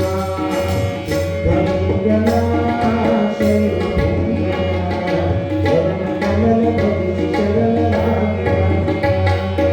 ಚರಣ ಕಮಲ ಭಜಿಸಿ ಶರಣರಾಗಿ ಬಾಳೋಣ. ಹೀಗೆ ಶಿವನಾಮ ಸ್ಮರಣೆಯನ್ನು ಮಾಡ್ತಾ ಅವರೆಲ್ಲರೂ ಸೇರಿ ಎಲ್ಲಿಗೆ ಹೋಗ್ತಾರೆ ಅಂತಂದ್ರೆ ಆ ಹೊಳಲಗುಂದದ ಮಾಯಾದೇವಿಯ ದೇವಸ್ಥಾನಕ್ಕೆ ಹೋದಾಗ ಸಾಕ್ಷಾತ್ ಜಗನ್ಮಾತೆ ಅಂತಕ್ಕಂಥವಳು ಪ್ರತ್ಯಕ್ಷವಾಗಿ ಯಡಿಯೂರು ಸಿದ್ಧಲಿಂಗೇಶ್ವರರಿಗೆ ಸ್ವತಃ ಭಿಕ್ಷೆಯನ್ನು ನೀಡಿದಳು ಅಂತಕ್ಕಂತಹದ್ದು ಬರ್ತದೆ. ಇದು ಮಹಾನ್ ದೊಡ್ಡದಾಗಿರ್ತಕ್ಕಂಥದ್ದು. ಭಕ್ತರಂದ್ರೆ ಹೆಂಗಿರ್ತಾರೋ ಅಂತಂದ್ರೆ ತಮ್ಗೆ ಏನು ಬೇಕಾದಂಗೆ ಲಾಗು ಮಾಡ್ಕೊಳ್ಳೋ ಕೆಲಸ. ಸ್ವಾಮಿಗಳು ಏನಾರ ಆಗೋದಕ್ಕೆ ಹೆಂಗಾರ ಆಗಲಿ ನೋಡ್ರಿ ಹೆಂಗೈತಿ ಅಂದ್ರೆ ಇದು ಮತ್ಸರ ಅಂತಕ್ಕಂತಹದ್ದು ಹೇಗೆ ಅಂತಂದ್ರೆ ಮೊದಲ ಮತ್ಸರ ಮಾಡಿದ್ರು ಅವರನ್ನ ವಿರೋಧಿಸಲಿಕ್ಕೆ ಪ್ರಯತ್ನ ಮಾಡಿದ್ರು. ಅವಾಗ ಏನಾಯ್ತು ಅಂದ್ರೆ ನೀಗಲಿಲ್ಲ ಅಂದಾಗ ಮತ್ತೆ ಶರಣ ಹೋದರು. ಹೀಗೆ ನಾವು ಏನು ಅಂದ್ರೆ ಮಹಾತ್ಮರ ಜೊತೆಗೆ ಸರಸವಾಡುವುದಕ್ಕಿಂತ ಅವರ ಜೊತೆ ನಾವು ಅನನ್ಯ ಭಕ್ತಿಯಿಂದ ಇದ್ರೇ ಒಳ್ಳೆಯದು. ಇಲ್ಲಂದ್ರೆ ಶರಣರ ಜೊತೆ ಸರಸ ಆಡಿದರೆ ನಮಗೆ ಮರಣ ಕಟ್ಟಿಟ್ಟ ಭಕ್ತಿ ಅಂತಾರೆ. ಹೀಗೆ ನಾವು ಏನು ಅಂತಂದ್ರೆ ಆ ಮತ್ಸರವನ್ನು ದೂರೀಕರಿಸಿಕೊಂಡು ಆ ಭಗವಂತನಲ್ಲಿ ಅನನ್ಯವಾಗಿರ್ತಕ್ಕಂಥ ಭಕ್ತಿಯನ್ನು ಇರಬೇಕು ಅಂತ ಹೇಳ್ತಾರೆ. ಆ ಭಕ್ತರ ಭಕ್ತಿಯನ್ನು ಭಕ್ತರು ಅಂದ್ರೆ ಸಾಮಾನ್ಯ ಅಷ್ಟೇ ಪರೀಕ್ಷೆ ಮಾಡ್ತಿರ್ತಾರೆ. ಎಲ್ಲೇ ಒಂದ್ ಕಡೆ ಹೆಂಗಂದ್ರೆ ಶರಣ ಬಸಪ್ಪ ಯಾರು ಅಂದ್ರೆ ಕಲಬುರಗಿ ಶರಣ ಬಸವೇಶ್ವರರು ಏನ್ ಮಾಡಿದ್ರು ಅಂತಂದ್ರ ಈ ಮಂದಿ ಹೆಂಗ ಅಂತಂದ್ರೆ ಬರುವುದು ಲಾಭ ತಗೊಳ್ಳೋದು ಹೋಗೋದು ಅವ್ರದ್ದು ನಿತ್ಯ ದಾಸೋಹ ಇತ್ತು. ನಿತ್ಯ ದಾಸೋಹ ಮಾಡ್ತಿದ್ರು. ದಾಸೋಹಕ್ಕೆ ಬೇಕಲ್ರಿ ಇವ್ರು ಬರೋರು ಅಪ್ಪಾರ ಬಾರಿ ಐತ್ರಿ ಅನ್ನೋರು ತೊನ್ನೋರು ಹೋಗೋರು. ಆಗ ಅವ್ರು ಹೆಂಗಿತ್ತಂದ್ರೆ ಕಾಯಕ ಮಾಡಿದ ಹೆಂಗೆ ಮೋಹನ್ ಮಲ್ಕಂದ್ರು ಹೆಂಗ ದಾಸೋಹ ಮಾಡ್ತಾರೆ ಗೊತ್ತೇನ್ರಿ? ಹೊಲ ಪಾಳೆಯಲ್ಲಿ ಹಿಡಿಯೋದು, ಅಲ್ಲಿ ಸದಕ ಬಿತ್ತಿ ಆ ಸದಕ ಬೆಳೆದು ಆ ಸದಕದಿಂದ ದಾಸೋಹ ಮಾಡ್ತಾರೆ. ಭಾಳ ಮಂದಿ ಸ್ವಾಮಿ ಎದಕ್ಕೆ ಬೇಕು, ಹೊಲ ಎದಕ್ಕೆ ಬೇಕು, ಅದಕ್ಕೆ ಹೋಗಿ ಜೋಳಿಗೆ ದೇವರಿಗೆ ಯಾಕೆ ಪ್ರಯೋಜನ ಕೊಡ್ತಾರೆ ಕೊಡಾವು ಕೊಡ್ಲಿ. ಆದ್ರೆ ಬಸವಣ್ಣನ ತತ್ವ ಏನೈತಿ ಅಂತಂದ್ರೆ ಕಾಯಕ ಮಾಡು, ದಾಸೋಹ ಮಾಡ್ತಿ ಅಂತಂದ್ರೆ ನೀ ಸಂದಿಷ್ಟ ಆದ್ರೂ ಕೊಡು, ದಾಸೋಹ ಮಾಡು. ಅವ್ರ ತಿರುತ್ತಂತ ಮಾಡಬೇಡ. ಸ್ವತಃ ಏನು ದುಡಿತಿಯಲ್ಲ ನೀನೊಂದಿಷ್ಟು ದುಡಿದು ದಾಸೋಹ ಮಾಡು, ಅವ್ರಿಗೂ ಸೇರ್ಲಿ ಅದ್ರೊಳಗೆ. ಆ ರೀತಿಯೊಳಗೆ ಆ ಶರಣ ಬಸವಣ್ಣ ಬಸವೇಶ್ವರರು ಸಹಿತ ಸ್ವತಃ ಉಳುಮೆ ಮಾಡಿ ಸ್ವತಃ ಕೆಲತನ ಮಾಡಿ ದಾಸೋಹ ಮಾಡ್ತಿದ್ರು. ಅವಾಗ ಏನಾಯ್ತು, ಮಂದಿ ಬರೋದು ಹೋಗೋದು, ಅವಾಗ ದಾಸೋಹ ಭಾಳ ಬೆಳೀತು. ಅವರು ಅಣ್ತಂಬರಿದ್ರು, ನೀವು ದಾಸೋಹ ಮಾಡೋ ಕಡ್ತೀವಿ. ಅವ್ರ ತಮ್ಮಂದ ನಮ್ಮ ಕೆಲಸ ಆಗಲಿ, ನಿಮ್ಮ ಜೋಡಣ ಬೇರೆ ಕಣಂದವ ಬೇರೆ ಆದ. ಇವ್ರಿಗೆ ಸುಮಾರು ಹೊಲ ಕೊಟ್ಟರು, ಅದರಾಗ ಬೆಳೆದ್ರು. ಕೊನೆ ಗಳಿಗೆಯೊಳಗೆ ಅಲ್ಲಿ ಏನು ಬರ ಬಂದಿದ್ದಕ್ಕೆ ಎಲ್ಲಿಗೆ ಬಂದರು, ಕಲಬುರಗಿಗೆ ಬಂದರು. ಬಂದು ಎಲ್ಲಿ ಅಂದ್ರೆ ಇಲ್ಲಿ ದೊಡ್ಡ ಬಸಪ್ಪ ಅಂತಕ್ಕಂಥವ್ರ ಮನೆಯೊಳಗೆ ಅಲ್ಲಿ ಉಳ್ಕೊಂಡ್ರು. ಅಲ್ಲಿ ಉಳಿದಂತ ದಾಸೋಹ ನಡಿಬೇಕಲ್ರಿ. ನಡ್ಯಾಕೆ ಏನು ಮಾಡಿದ್ರು ಅಂತಂದ್ರೆ ಹೆಣ್ಣು ಹುಡುಗಬೇಕಾದ್ರೆ 500 ವರ ಕೊಡೋದು, ಗಂಡು ಮಗ ಬೇಕಾದ್ರೆ 1000 ವರ ಕೊಡಬೇಕು ಅಂದಿದ್ರು. ದೊಡ್ಡ ವರ್ಷ ಹಚ್ಚಿರೋರು ಮತ್ತು ಮಂದಿ ಬರೋದು ತಗೊಳ್ಳೋರು ಹೋಗೋರು ದಾಸೋಹ ನಡಿಬೇಕಲ್ರಿ. ಅದಕ್ಕೆ ದಾಸೋಹ ಬರೋರು ಗಂಡು ಮಗ ಕೊಡಬೇಕಾದ್ರೆ ಆ ಬಡವರಿದ್ರೆ ಏನು ಮಾಡೋದು ಅಂದ್ರು. ಬಡವರಿದ್ರೆ 500 ಕುಳ್ಳು ಕೊಡಬೇಕು ದಾಸೋಹಕ್ಕೆ. ಅವರು 1000 ಕುಳ್ಳು ಕೊಡಬೇಕು ಗಂಡು ಮಗ. ಆ ನಂತರ 500 ಕುಳ್ಳು ಕೊಟ್ಟರೆ ಹೆಣ್ಣು ಮಗಳು. ಹೀಗೆ ಬೋರ್ಡ್ ಹಚ್ಚಿದ್ರು. ಒಂದು ಬೋರ್ಡ್ ಹಚ್ಚಿದ್ರು ಏನಂದ್ರೆ 1000 ವರ ಹಕ್ಕಿ ಗಂಡು ಮಗು ಅಂತ ಬರೆದಿದ್ರು. 500 ವರ ಹಕ್ಕಿ ಹೆಣ್ಣು ಮಗು. ಒಂದು ಕಡೆಯಿಂದ ಬಂದರು ಶೆಟ್ಟರು. ಬಂದರು 1000 ರೂಪಾಯಿ ತಗೊಂಡು ಬಂದರು. 1000 ರೂಪಾಯಿ ತಗೊಂಡು ಬಂದಮೇಲೆ ಅವ್ರು ಏನು ಮಾಡ್ತಿದ್ರು ಅಂದ್ರೆ ಉತ್ತತ್ತಿ ಕೊಡ್ತಿದ್ರಿ. ಗಂಡು ಮಗ ಕೊಡ್ಬೇಕಾದ್ರೆ 2 ಉತ್ತತ್ತಿ ಕೊಡೋರ, ಹೆಣ್ಣು ಮಗಳನ್ನ ಕೊಡುವವರು ಒಂದೇ ಉತ್ತತ್ತಿ ಕೊಡ್ತಿದ್ರು. ಅವಾಗ ನಾವು ಬಂದ ಶಕ್ತಿ ಅಂದ, ಯಪ್ಪ ನಮಗೆ ಗಂಡು ಹುಡುಗಬೇಕಾಗೈತಿ. ಬಾಪ 1000 ವರ ತಂದು ತೊಗೊಂಬಂದ. ನಾನು 1000 ವರ ಮುಂದಿಟ್ಟರು. ಮುಂದಿಟ್ಟ ಮೇಲೆ ಅವರು 2 ಉತ್ತತ್ತಿ ಕೊಟ್ಟರು. ಅವನು ಹಿಡ್ದ, ಏನು ಬರ್ಸಿನ ಬೋರ್ಡ್ ಅಂದ. ಏನು ಬರ್ಸಿನ ಬೋರ್ಡ್ ಅಂದ, 1000 ವರಕ್ಕೆ ಗಂಡು ಮಗನನ್ನು ಕೊಡಲಾಗುವುದು. ಮತ್ತು ನಾ ಗಂಡು ಮಗನ ಕೊಡ್ತಾನ, ನಾ ಬಂದ್ರು ನೀವು ಉತ್ತತ್ತಿ ಕೊಡತ್ತಿಲ್ಲ ಹೊರ ಅಂತವ. ಉತ್ತತ್ತಿ ಕೊಡತ್ತಿಲ್ಲ ಅಂತವ. ನೋಡ್ರಿ ಬೋರ್ಡ್ ಹೆಂಗೆ ಬರ್ಸಿರಿ ಹೆಂಗೆ ನಡ್ಕೊಂಡು ಅಂದ್ರು. ಅವಾಗ ಅಲ್ಲಿ ಕುಂತಿರ್ತಕ್ಕಂಥ ಶರಣ ಬಸವೇಶ್ವರ ಏನು ಮಾಡಿದರು, ಅದೇ ದೊಡ್ಡ ಬಸಪ್ಪನಿಗೆ ಆ ಮನೆಯೊಳಗೆ ದೊಡ್ಡ ಗೌಡರಿಗೆ ಗಂಡು ಮಗ ಹುಟ್ಟಿದ್ರಿ. ಅವರ ಹೆಂಡತಿ ತೂಗುತ್ತಿದ್ದ ಹಿಂದೆ ತೊಟ್ಲ ಯವ್ವ ತಾಯಿ ಅಂತ ಬರೇ ಕೊಡಲಿಲ್ಲ ಮಗನ್ನ. ಯವ್ವ ತಾಯಿ ಅಂದ ಕೂಡಲೇ ಆ ಗೌಡ್ರು ಮಣಿತನದ ಹೆಣ್ಮಗಳು ಗಂಡು ಮಗನ ಕೊಡ್ತಕ್ಕಂಥ ದೇವರ ನನ್ನ ಮನೆಯಾಗಿರುವಾಗ ಈ ಗಂಡು ಮಗನ ತಗೊಂಡು ನಾ ಏನು ಮಾಡಲಿ ಅಂತೇಳಿ ತನ್ನ ಶರಣ ಬಸವೇಶ್ವರ ಉಡ್ಯಾಗ ಹಾಕ್ಕೊಳ್ರಿ. ಆ ಶರಣ ಬಸವೇಶ್ವರ 500,000 ವರ ತಮ್ಮ ಗಂಡು ಮಗನ ಕೊಟ್ಟು ಕಳಿಸ್ಬಿಟ್ರು ಶಕ್ತಿಗೆ. ಆ ತಾಯಿಯ ಭಕ್ತಿ ಹೆಂಗಿರ್ಬೋದು. ಇದಕ್ಕೆ ಏನಂತಾರಂದ್ರೆ ಯಾರಿಗಾರ ಮಗನ ಕೊಡಕ್ಕಾಗೈತ್ರಿ, ಸಾಧ್ಯ ಇಲ್ಲದ ಮಾತು. ಅದಕ್ಕಂತೇಳಿ ಅವ್ರು ಅಲ್ಲೇ ಉಳಿದು ಏನಂದ್ರೆ ಅವತ್ತಿಂದ ಒಂದಲ್ಲ ಈ ನನ್ನ ಮೂರ್ತಿಗೆ 2 ಮುಖ ಇರಲಿ, ಒಂದು ದೊಡ್ಡ ಬಸಪ್ಪ ಅಪ್ಪಂದೊಂದು, ಒಂದು ಶರಣ ಬಸಪ್ಪಂದೊಂದು, 2 ಮೂರ್ತಿ ಇಟ್ಟು ಪೂಜೆ ಮಾಡ್ರಿ ಅಂತ ಹೇಳಿದರು. ಅದಕ್ಕೇ ನಿಜವಾದ ಭಕ್ತಿ ಕಡೆಗೆ ಮುಟ್ಟುವ ಭಕ್ತಿ ಅನ್ನೋದು ಇದಕ್ಕೆ. ಇಂಥ ನಿಜವಾದ ಭಕ್ತಿ ಇದ್ದದ್ದಕ್ಕೇ ಇಂಥದಿದ್ರೆ ಮತ್ಸರ ಬರಂಗಿಲ್ಲ. ನಳಕ ಬಳಕ ಇತ್ತಂದ್ರೆ ಒಳಗೆ ಮತ್ಸರ ಅಂತ ತುಂಬಿಕೊಳ್ತದೆ. ಅಂತಹ ನಿಜವಾದ ಭಕ್ತಿ ಅನ್ನುವಂತಹದ್ದು ನಮ್ಮಲ್ಲಿ ಒಡಮೂಡಲಿ. ಅಂತಹ ಒಂದು ಸದ್ಬುದ್ಧಿಯನ್ನು ಮಲ್ಲಿಕಾರ್ಜುನಪ್ಪವರು ನಮಗೆಲ್ಲ ದಯಪಾಲಿಸಲಿ ಅಂತ ಹೇಳಿ ಪ್ರಾರ್ಥಿಸ್ತಾ ಈ 2 ನುಡಿಗಳನ್ನು ಪೂಜ್ಯರ ಚರಣಕ್ಕೆ ಸಮರ್ಪಿಸೋಣ ಅಂತ ಹೇಳ್ತಾ, ಯುದ್ಧ ಯಜ್ಞದ ಚಂಡಮುಂಡರು ಬಿದ್ದರೈ ಪಶು ಶುಂಭನಿಸು ಬಿದ್ದವರು ಬೀಳ್ಬೇಕು ಎಂದೇ ಇದ್ದಿರಲು ಮಹಾಕಾಳಿಯವರನ್ನು ಗೆದ್ದು ಕೆಲವರೆಂದನು ಹರ್ಷ ಎದ್ದು ಎಂದರು ವರತಿ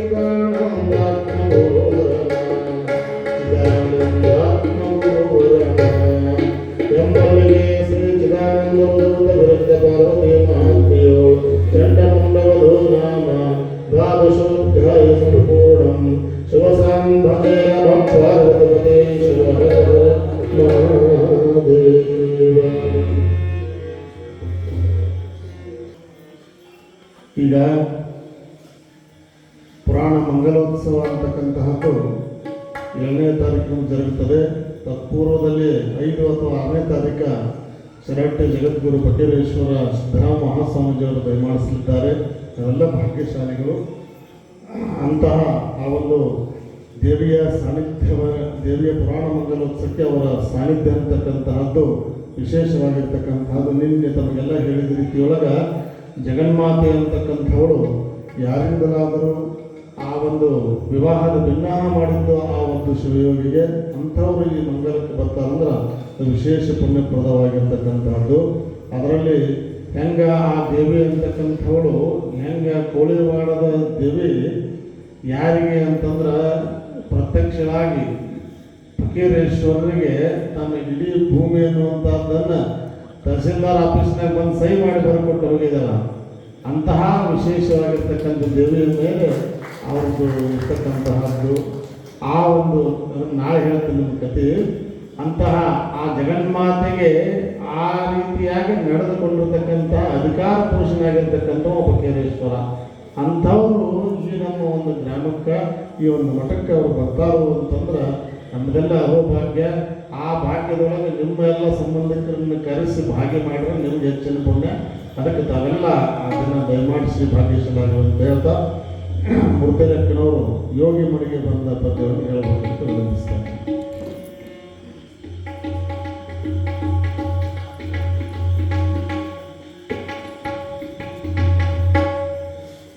ಯೋಗಿ ಮನೆಗೆ ಬಂದ ಶ್ರೀ ಗುರು ದೇವ ಮನೆಗೆ ಬಂದ. ಯೋಗಿ ಮನೆಗೆ ಬಂದ ಶ್ರೀ ಗುರು ದೇವ ಮನೆಗೆ ಬಂದ. ಕೈಯಲ್ಲಿ ದಂಡ ಕಾಲಲ್ಲಿ ಪಾದುಕೆ, ಕೈಯಲ್ಲಿ ದಂಡ ಕಾಲಲ್ಲಿ ಪಾದುಕೆ, ಬಾಲದಲ್ಲಿ ಹತಲೆಯ ಯೋಗಿ ಮನೆಗೆ ಬಂದ ಶ್ರೀ ಗುರು ದೇವ ಮನೆಗೆ ಬಂದ. ಜೋನು ತಿರಲು ತವ ಕೊರಳ ರುದ್ರಾಕ್ಷಿ, ಜಪಮಣಿ ಬಗಲಲ್ಲಿ ತ್ರಿಲೋಕದಕ್ಷಿ, ಕಾಷಾಯ ಬರದ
ವಜ್ರಕವಚ ಸ್ತೋತ್ರ ಮಹಾಮಂತ್ರಶ್ಚ ಪರಮೇಶ್ವರ ಋಷಿಯನುತಚ್ಛಂದಃ ಶ್ರೀ ಮೃತ್ಯುಂಜಯ ರುದ್ರೋ ದೇವತಾ ಓಂ ಬೀಜಂ ಶ್ರೀ ಶಕ್ತಿ ಹಿರಿಂಗಿಲಕಂ ಶ್ರೀ ಸಾಂಬ ಸದಾಶಿವ ಪ್ರಸಾದ ಸಿದ್ಧರ್ಥೆ ಮಮ ಶಕ್ತಿಮಾಪಕ್ಷಯ ಭಕ್ತಿ ಮುಕ್ತಿ ಸಿದ್ಧರ್ಥೆ ಚತುರ್ಥ ಫಲಪುರುಷಾರ್ಥ ಜಪೇ ವಿನಿಯೋಗಃ ರಾಮಂಗಿಷ್ಟಾಭ್ಯಾಂ ನಮಃ ಹರಿಂ ತರ್ಜನೇಭ್ಯಾಂ ನಮಃ ಮಧ್ಯಮಾಭ್ಯಾಂ ನಮಃ ರೇಮನಾಮಿಕಾಭ್ಯಾಂ ನಮಃ ಕನಿಷ್ಠಿಕಾಭ್ಯಾಂ ನಮಃ ಚಕ್ರತಲಗರ್ಭಷ್ಟಾಭ್ಯಾಂ ನಮಃ ರಾಮ ಹೃದಯಾಯ ನಮಃ ಹರಿಂ ಶಿರಸೇ ಸ್ವಾಹ ವಂಶಿಕಾಯ ವಶಕ ಹರಿಂ ಕವಚಾಯ ನಮಃ ನೇತ್ರತ್ರಾಯ ವರಹಸ್ತ್ರಾಯ ವರದಿಶಂ ವಿನ್ಯಾಸ ಓಂ ಯಂ ಬ್ರಹ್ಮೀಶಾನಾಯ ನಮಃ ಸರಸೇ ಓಂ ಹೃದಯಪುರುಷಾಯ ನಮಃ ಮುಖೇ ಓಂ ಶ್ರೀ ಭೂಮಧೂರಾಯ ನಮಃ ಹೃದಯ ಓಂ ನಂ ಹ್ರೀಂ ವಾಮದೇವಾಯ ನಮಃ ಗುಹ್ಯೇ ಓಂ ನಂ ರಾಮ ಸದ್ಯೋಜಾತಾಯ ನಮಃ ಪಾದದ್ವಯೇ ಓಂ ಓಂ ರಹಿತಪಂಚ ಬ್ರಹ್ಮ ಮಂತ್ರ ದೇಹನ್ಯಾಸ ಕೂರ್ಯಾತ ಓಂ ಭೂರ್ಭುವಸ್ವಃ ಭುವೇ ಪ್ರಥಮನಾಸಶ್ಚಾಗ್ನೇಯಂ ದುರುರಾಂತಕ ದಕ್ಷಿಣೇ ಕಾರಣಾಶಶ್ಚ ನೈಋತ್ಯಾಂ ಸರ್ಪಭೂಷಣ ಪಶ್ಚಿಮೇ ರಾಮದೇವಶ್ಚ ವಾಯುವ್ಯಾಂ ಕಾಮಸಂಹರ ಉತ್ತರೇ ಚ ವಿರೂಪಾಕ್ಷ ಈಶಾನ್ಯೇಶ್ವರಸ್ತಥ ಆಕಾಶೇ ಮಹೇಶಶ್ಚ ಪಾತಾಳ ಜಗತ್ಪತಿಃ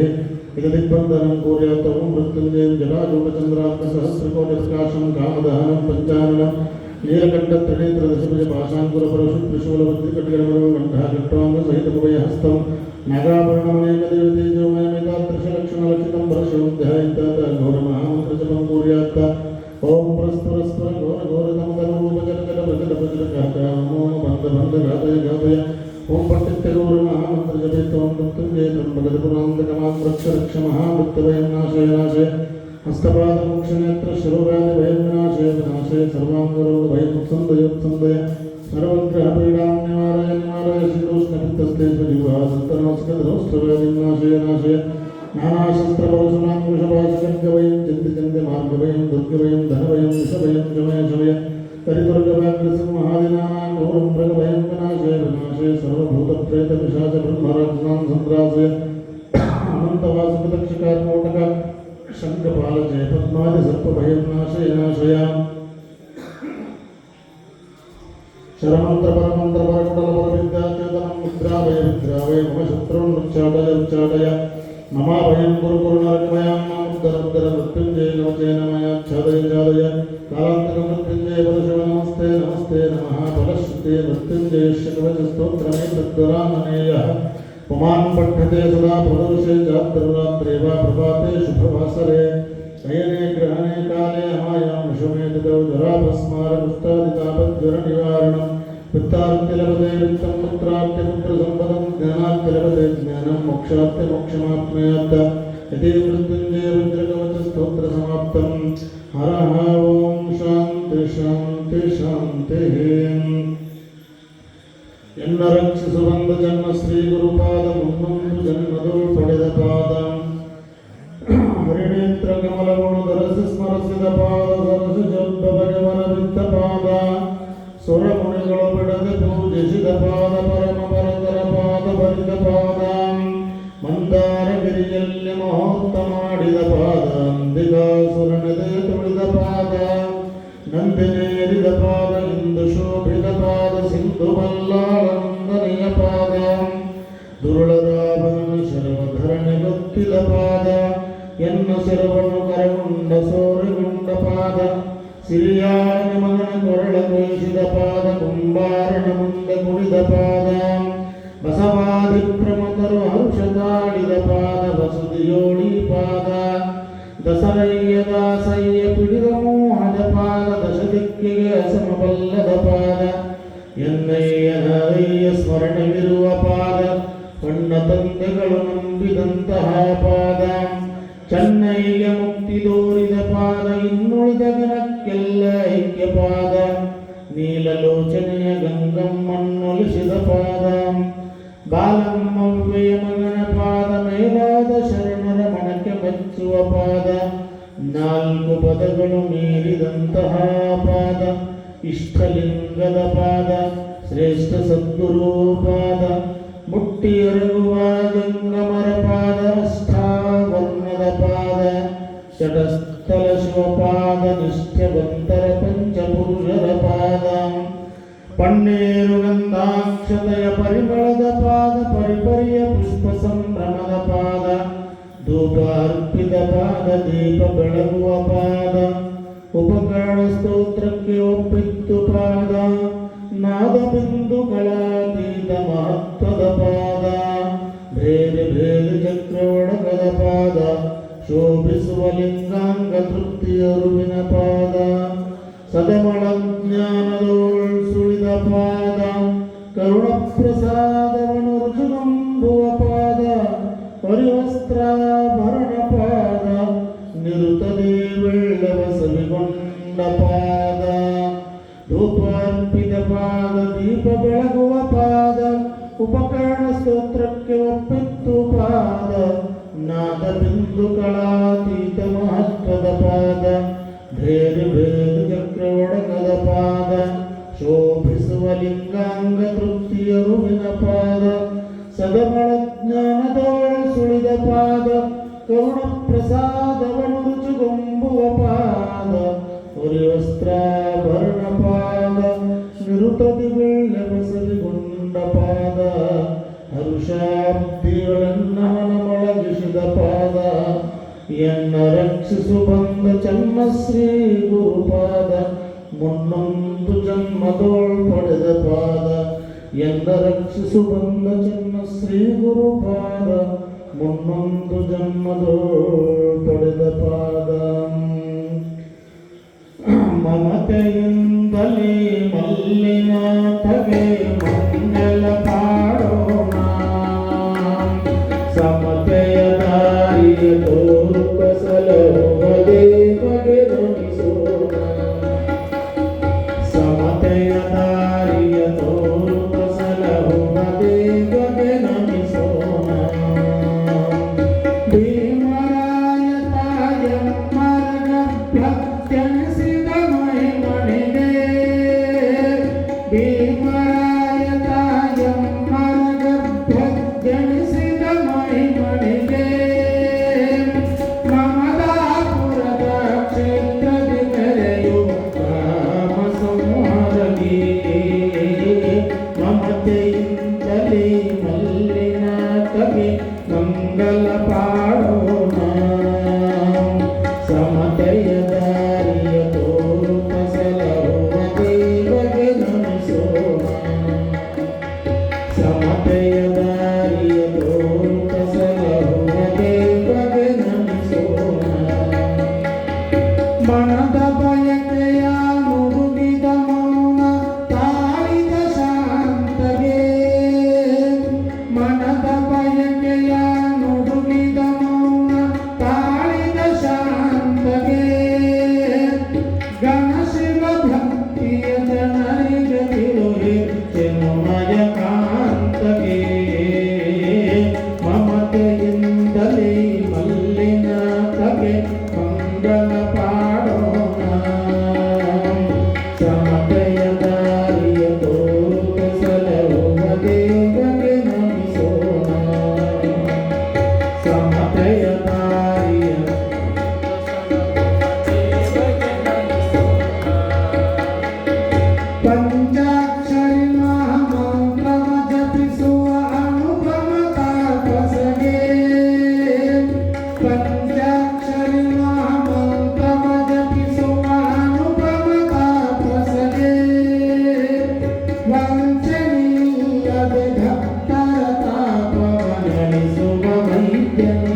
शान्तं व्योमातीतं निरञ्जनं नादबिन्दुकलातीतं तस्मै श्रीगुरुवे नमः।